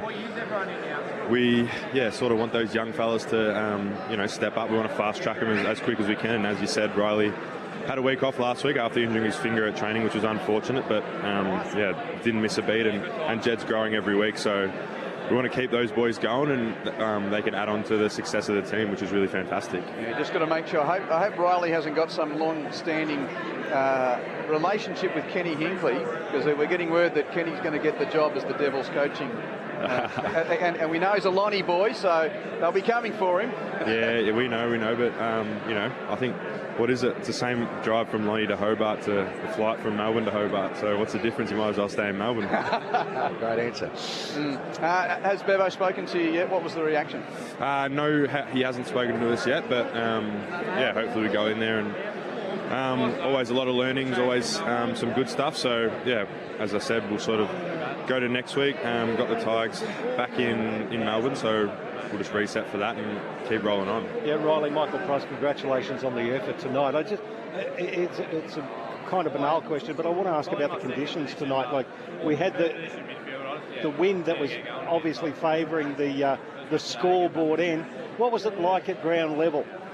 No, it was a lovely night, I think. Definitely Gold Coast weather, that's for sure. A bit warmer and a bit more balmy than it is in Melbourne at sort of this time of the night. But it can get similar to marble under the roof when it gets a bit hot, a bit sweaty and a bit wet. So as you said, the wind was blowing a little bit, but I don't think it affected the game too much.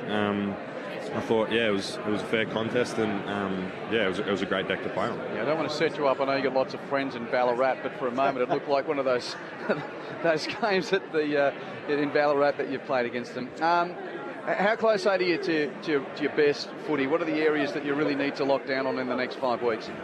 As a team or individually? Yeah. Or both. Yeah. I'll go with as a team. I think, as I sort of alluded to earlier, just contest and pressure. I think it's a thing in the game that, I guess, the game evolves, but those two things don't. If you're good at those two things, I think you can really make a stand in September and for the end of the season. So we'll just keep going after that, keep putting our best foot forward, and hopefully keep back in the 4 points. Because as you said, you want to make it into the 6 and don't want to have to risk it in the wild card. But we'll just keep our heads down, bums up. Thanks for your time, Riley. Well done. Appreciate it. Thanks for having me. Riley West down in the rooms. The Bulldogs winners by 9 points here, 11-11-77 to Gold Coast's 9-14-68.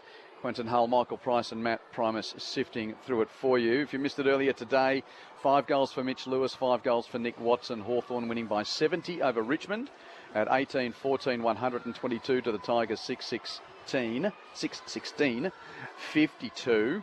And that third quarter at Docklands is just about to get underway.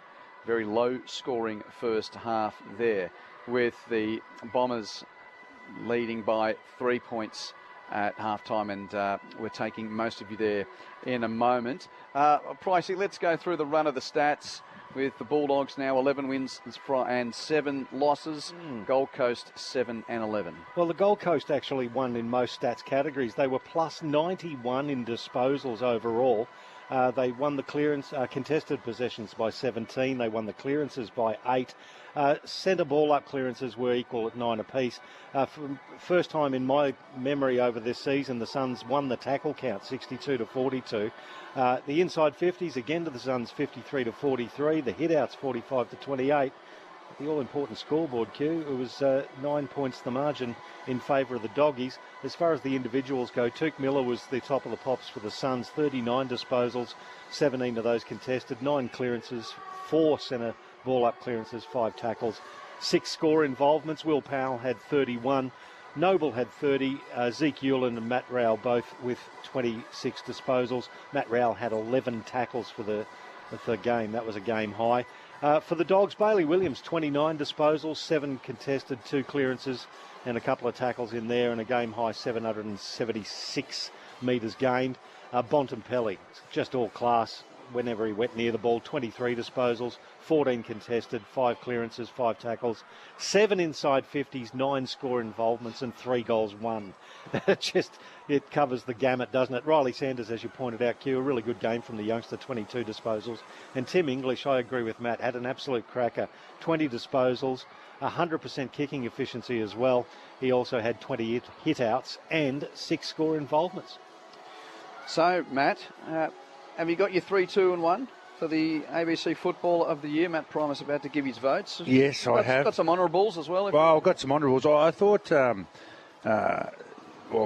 their forwards were pretty good in the second half, and I thought I'll give one vote to Kennedy. I thought his 3 goals, he had quite a few possessions too. Had 8 marks, 17 possessions.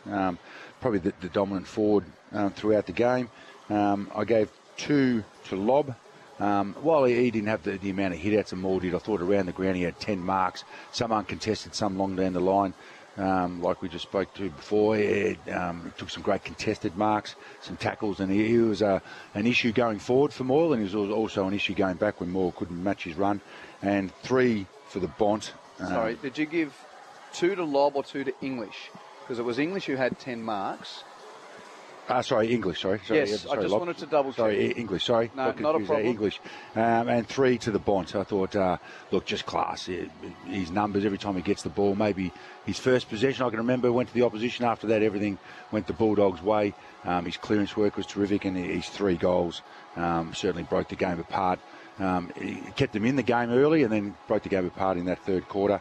I thought the Bulldogs' keys backs did a really good job on Walter and King. I thought they were terrific, and I thought Williams down back for the Bulldogs was outstanding too. But that was my 3-2-1.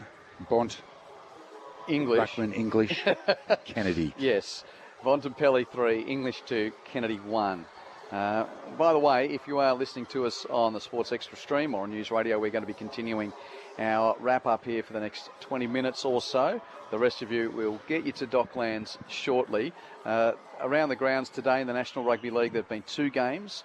Wins to Gold Coast and to the Dolphins. Down the road at Robina, the Titans beat Manly Warringah by 38 points to 32.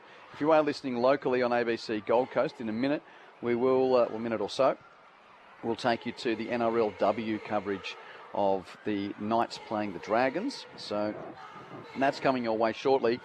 The Dolphins beat North Queensland up at Lang Park after being flogged 66-0 last week. The Finns have beaten the North Queensland Cowboys by 36 points to 16. So the Titans and the Dolphins, the winners today. That's a change around, Q. That's one week to the other. Things can swing from one week to the another. Before our national audience departs, Matt, what's your first thought on Kenny Hinkley getting the Tasmanian? Yeah, I think a great job. I think Kenny's an outstanding coach. His record speaks for that. He was, being at Geelong when they had all the talent that they got through the draft and the father-son, and then had a fair say in how a lot of those superstars ended up going about their career. Then came to the Suns for a few years and was spoken about highly about the work he did here. Went to Port Adelaide, and historically they were playing finals regardless of how their list was shaping up or injuries. And I think he's got an ability to bring people together, a great ability to develop. As you mentioned, he's been with the Suns and seen where they got it wrong the first few years. And I know the Tassie have looked at the Giants and sort of replicate, their growth and how they started out in the competition and how quickly they made finals. I think going in their 5th year, and that's a progression they got there. So I think he probably ticks a lot of their boxes. And a year off footy, getting in the media refreshed, and get down to Tassie. We know that they're going to have some great draft picks, a war chest of money to chase some really good players. So I think it's a really good option for them. Yeah, and obviously he's going to have to be very aware of the cultural nuances. Absolutely, yes. Of Tassie. And I think one thing, what it's like, Port Adelaide, dare I say it, is a club with cultural nuances. Yep. As an outsider, he came in and was able to work that. I reckon that's got something to do with why Kenny's got this job, because of the cultural nuance of that Tassie club. All those. And he walked into Port, which is, one of the more unique clubs in that regard in the competition as well. Absolutely. And I think the great story of the, I don't know the coach's name, of the Jack Jumpers. Is it the basketball team? But the American whose name... The ability of him when he first came in was just to harness, because Tassie is very much north and south don't like each other, so to harness, get the state behind it. Kenny has a great rapport with lots of different people. So, yeah, absolutely, to walk into what he did at Port, also being up here with the Suns, which wasn't a footy environment, and trying to get that going. I think there's, as I said before, a lot of boxes that he ticks, not just footy-specific coaching-wise, but what he can do to bring the state together. Scott Roth was that name of Scott Roth, yeah. Thank you, Pricey, with the quick Google to help me out there. Many of you, we will continue our wrap-up here, but if you're with us on the coast, you're heading to the NRLW coverage, or across the rest of the country, you're off to Docklands for the early stages of the 3rd term, where the Dogs here have won by 9 points. Yeah, Scott Roth. I've interviewed him a couple of times on Grandstand. I just forgot his name. Well, the Jack Jumpers you've only got to deal with about 150 names. I can understand that. But the discussion on him was he'd go around to the community basketball centres, and he'd talk to people wherever they were from, trying to harness get all the people pushing for the basketball, and community centres, professional players, amateurs, all those sorts of things. And then all of a sudden they get some success, and it's sold out every night. And I think that's what Tasmania is certainly looking for. Well, you were essentially an outsider coming into Port when you went across from Fitzroy. Do we overstate it, or are there certain clubs that do have a bit more of a cultural mould about them where you need to fit in to walk to their beat? Well, there's the club that are playing the Giants at the moment certainly have that, don't they, Essendon? You look at all the stuff that's going on about who should be coaching them, and does it need to be an Essendon person or somebody else and all that. So, yeah, there are a few clubs who are a little bit different, and that's the great thing about it. Every club's got a different history and a different tradition, and they've come from, the Suns have been brought in, and the Giants and Port have got a great history, and Fremantle and Westco, all those sorts of things. There's everyone's got a little bit of difference in how you apply that and how you absorb that and how you welcome it into you. And obviously Ken did that really well at Port Adelaide, and I'm sure he'll do a great job with Tassie. Jamie's just returned from the rooms. Dogs seem a bit matter-of-fact about the song. What was it like down there? Yeah, it was very much like that. It was one of the very odd rooms in terms of I got pushed out of the way by a couple of trainers a couple of times, not seeing our interview process going on. It was very professional, very full on. So you've got some hardball gets for us. Yeah, a couple. Contested interview. A couple of bruises. Jamie Stanton. I was like, okay, it's all right. Can't you see the microphone here? I'm not just some nuffy that walks around with a microphone, but apparently I am. But no, they were very, very serious. I feel like it was one of those tick the box campaigns. Come up here, get the job done, on the road towards bigger things, or what they believe are bigger things, it felt like. So, they were very, very serious, I'll say. Well, let's spend a moment or two on the Suns. What are they going to get out of the next 5 weeks? Now, they win all 5 games. They still might be able to get inside the top 10, but they've lost 8 in a row, and look, we have the privileged position of being at the footy to watch the broader screen. I mean, that's the amazing thing about Australian football. Come to the ground, you see things that you will never see on the television. There's not too many sports like that. Well, give those that listen to us or might have just watched on the telly today, what are we seeing about the way the Suns go about their footy? Yeah, it's a great question. Ultimately, right now, they're players that you would say win their games for them. Their top echelon of players are just horribly out of form. Like I spoke in the call about Bontempelli and the Dogs, and it's Bont or bust. Like with Gold Coast, who is the Bont of Gold Coast? And it may not be one person, but if there's a collective of them, and I'm sure, people are ratting off home, oh, don't be silly, Jamie, it's Anderson, it's Miller, it's Petrarca, it's all these. But are they playing like that? Well, let's start with the Brownlow medalist who had a busted hand at the start of the season and has just not got going. Yeah, and I thought today was probably the best game that I've seen from him this season, per se. I thought he, more often than not, did what he's known for, which is getting in and under, and probably allowed them to be on top more often than not in the clearance battle and the contest battle. But I do agree, he's still not at his peak. And we've spoken about it at different times, but just doing the prep today, and Pricey, you would have seen this as well, we are really starting to see the difference between the elite talent of the club and the kids that have been the academy stars that are going to be the future of the club. But there is that gap now, the missing B-grade type of important foot soldier. So today we had Adensel, 19-year-old 5th game, Murray, 19-year-old 7th game, Zeke Hewlin, 19-year-old 15th game. I mean, he's going to be good. He was the number 2 pick, but still a kid. Dylan Patterson, 18-year-old, playing just his 3rd game. Leo Lombard, he's going to be good, but he's still only 19. So there's another young player. And then you throw in, the recyclables, and I say that with great respect to Oscar Adams and Caleb Lewis, but these aren't guys that were, Adams has become a handy defender who's been re-signed, and now they wanted to give Caleb Lewis a go. Both of those are mid-season draft pickups. Jed Walters, a young key who's still only 21 years of age. And look, he's been re-signed, but how long it takes for key position players, to get going, when he's 25, he'll be playing against players that he bashed up on in underage footy. But at the moment, those underage kids are still playing VFL. So, and then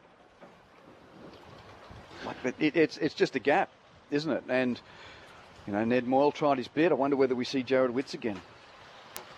Yeah, it doesn't feel that way. It feels like they're going down a bit of that path. They've also, since they lost that North Melbourne game, they've lost to all the teams up the top of the ladder. So next week is a big one to see. They've got Carlton next week, was it? Yeah, Carlton at Docklands. Which, there are 8 chances to still be live because there may be an upset brewing on the Giants Essendon game. Oh, look at that. The Bombers have kicked a couple of goals early in that third quarter. Is that what you were pointing at? Yeah, they're up and about. 6-6-42 to 2-10-22. 2-10. And that's At Docklands. At Docklands. Giants only need 1/4 of footy to beat teams. Yes, true. True. There'll be Chris Fagan and Chris Scott will be thinking, come on, Matty, didn't you see what you did to us? The Orange will get going. Yeah, if you want to hear that. There's another one. Oh, yep. Mason Redmond's just kicked a goal. And more importantly... Why not? He's pretty excited too. As a defender, he would be. Yeah, and that's the GWS season, though. They can beat everyone above them, but they can't beat anyone below them. So, it's been one of those years for them that whenever they feel like they're getting going, they really are not. They're only in a pothole. Yeah. Dogs by 9 here. Let's just take a moment to reflect on the game earlier today at the MCG, where Hawthorn bashed up on Richmond. 70 points was the margin there. Hawks 18-14, 122 to the Tigers 6-16, 52. Nick Watson, along with Mitch Lewis, kicked 5 goals. Let's hear from the Wizard catching up with our team post-game MCG. Team, we're here with Nick Watson. Nick, 5 goals, not a bad return for yourself. No, it was good. Just happy to be back out there, to be honest. It's a hard 2 weeks on the sideline, so just happy to be out there with the boys and get a nice win like that. What is it like for you having to watch from the sidelines? It's hard, definitely. That second game, I felt like I could have played and just didn't get out there, but it was at least I got a nice win, and now it's good to be back out there. It's good setup for the back end of the year. You feeling really good post-match? Yeah, very good. It was good to have that extra week off just to get myself right for the back end of the year because we got an important back end, and these games are again important, so yeah. Nick, congratulations, mate. Good effort to date. Now, you and Mitch Lewis both had 5 very early in the game. Yeah. First question to you. Does your mind sort of wander and think, I might be on for 10 here? Nah, try and keep it quarter by quarter. I mean, it started to get a bit of a lick late, and then we were just playing sloppy footy, so couldn't get the ball down there, but your mind does ting. I feel like it does for everyone. If you kick 5 or 4 in the first half, you're like, I could be on for a big bag. But I normally die off in the second half, to be honest. What about Mitch? Do you reckon he was going 10 or 12? He was going 12, I reckon. The way he was going far out.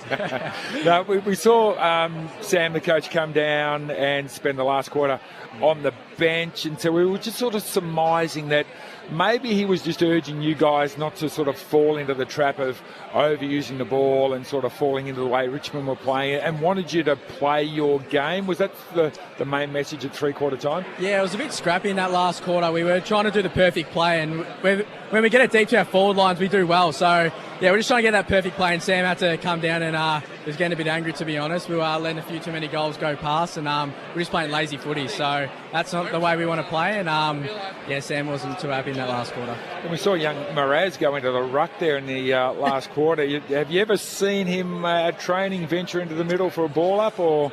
I haven't. That was the first time, and good to see him have a few shots, actually. A few yippee on the first 2, but good to see him nail his first goal. And Mraz is such a live wire unit. He gets the boys up and about, so it's good to see him get his first goal and get busy in the ruck. Nick, Cal Sinclair, congratulations on a great performance individually, mate. I thought you were super. But, mate, to be honest, up here in the box, it just felt like, particularly in that first half, is that you guys felt... Did you feel like you were potentially overusing the ball at times? I know what it's like as a forward when you're looking up the ground and you're kind of going, come on, guys, get it in there, we're out. Yeah. Did you feel like that a little bit early on? Yeah, we were owning possession. As I said before, we're trying to do that perfect play, and sometimes it doesn't pay off. We just need to get it into our forwards. So, that's coming from a forward as well. I just want to get it in there. But, we were overusing the footing. We did address that at half-time.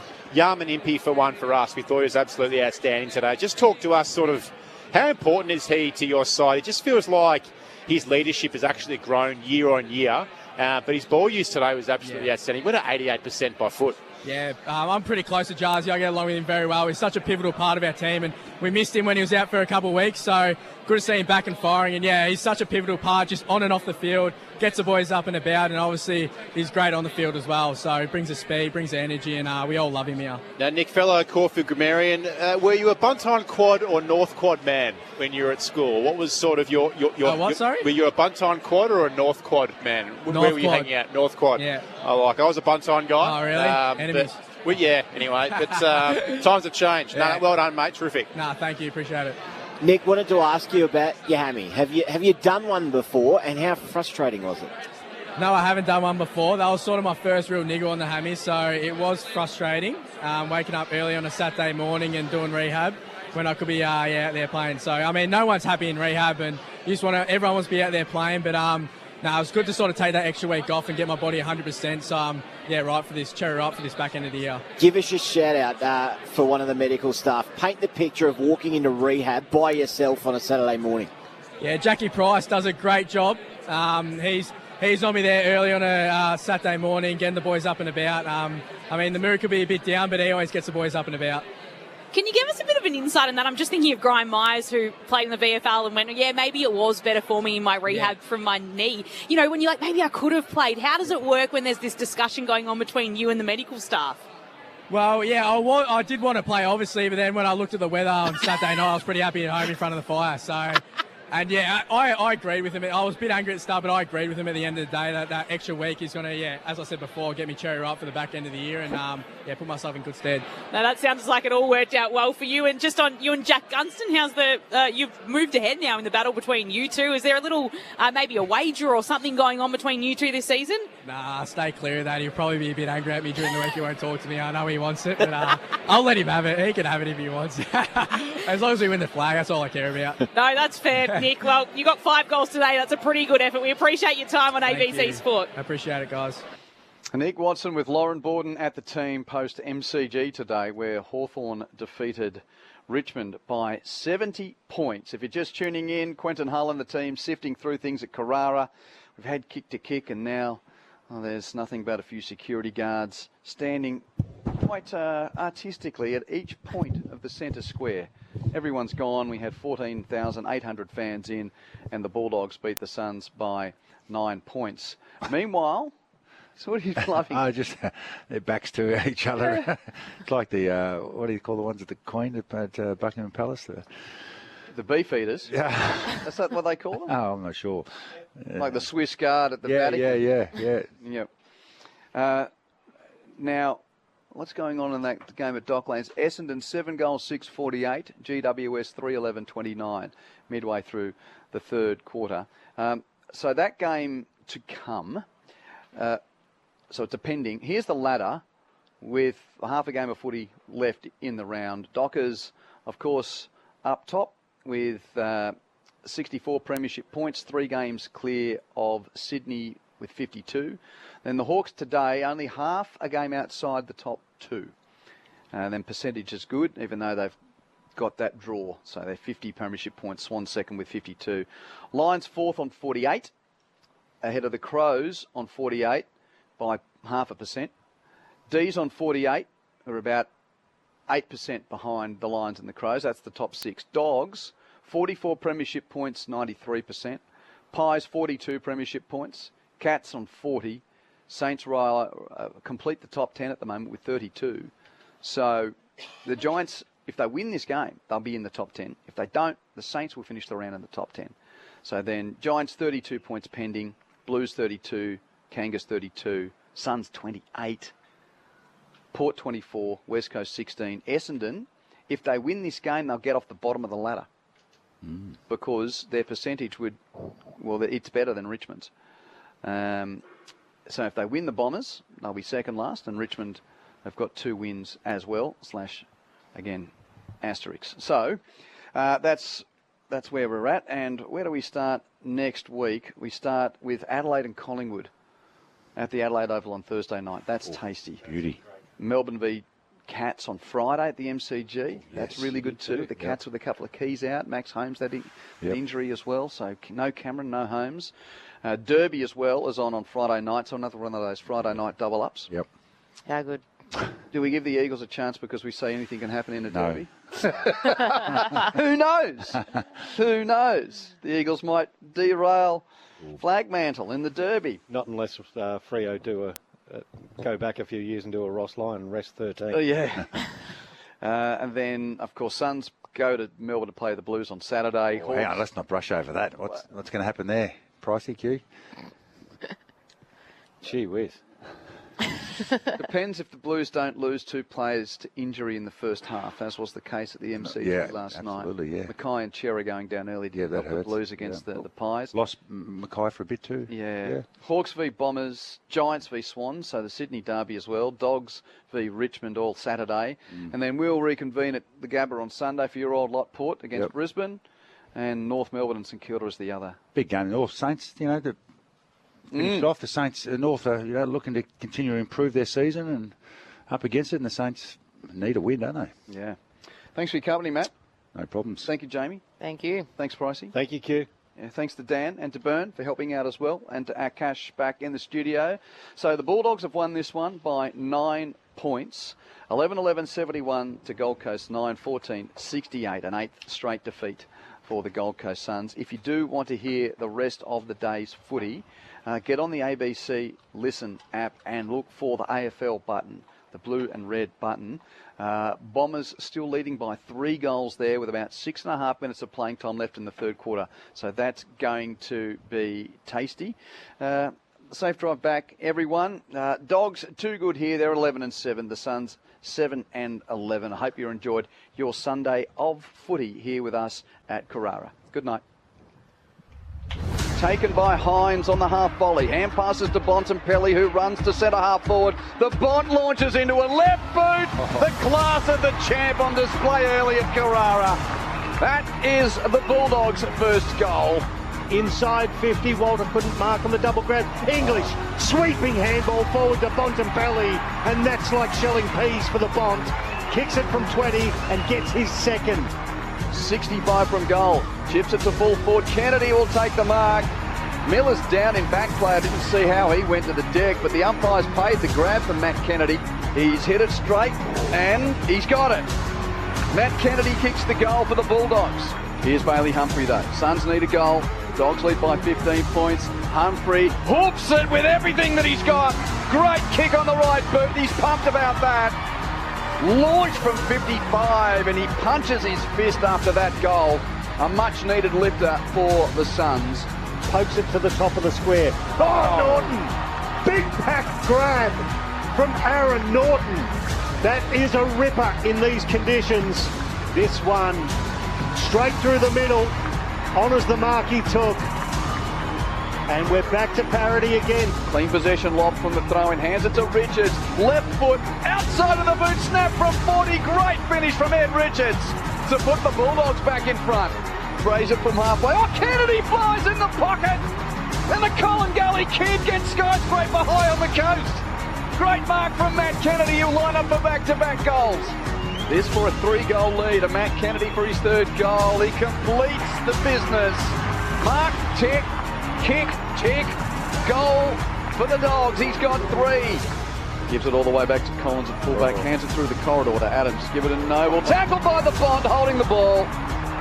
And Marcus Bontempelli's about to bury this game for the Dogs. Oh, how Dogs fans have set their hearts on the trajectory of this left boot over the years. And once again, the champion number 4 brings a smile to the kennel.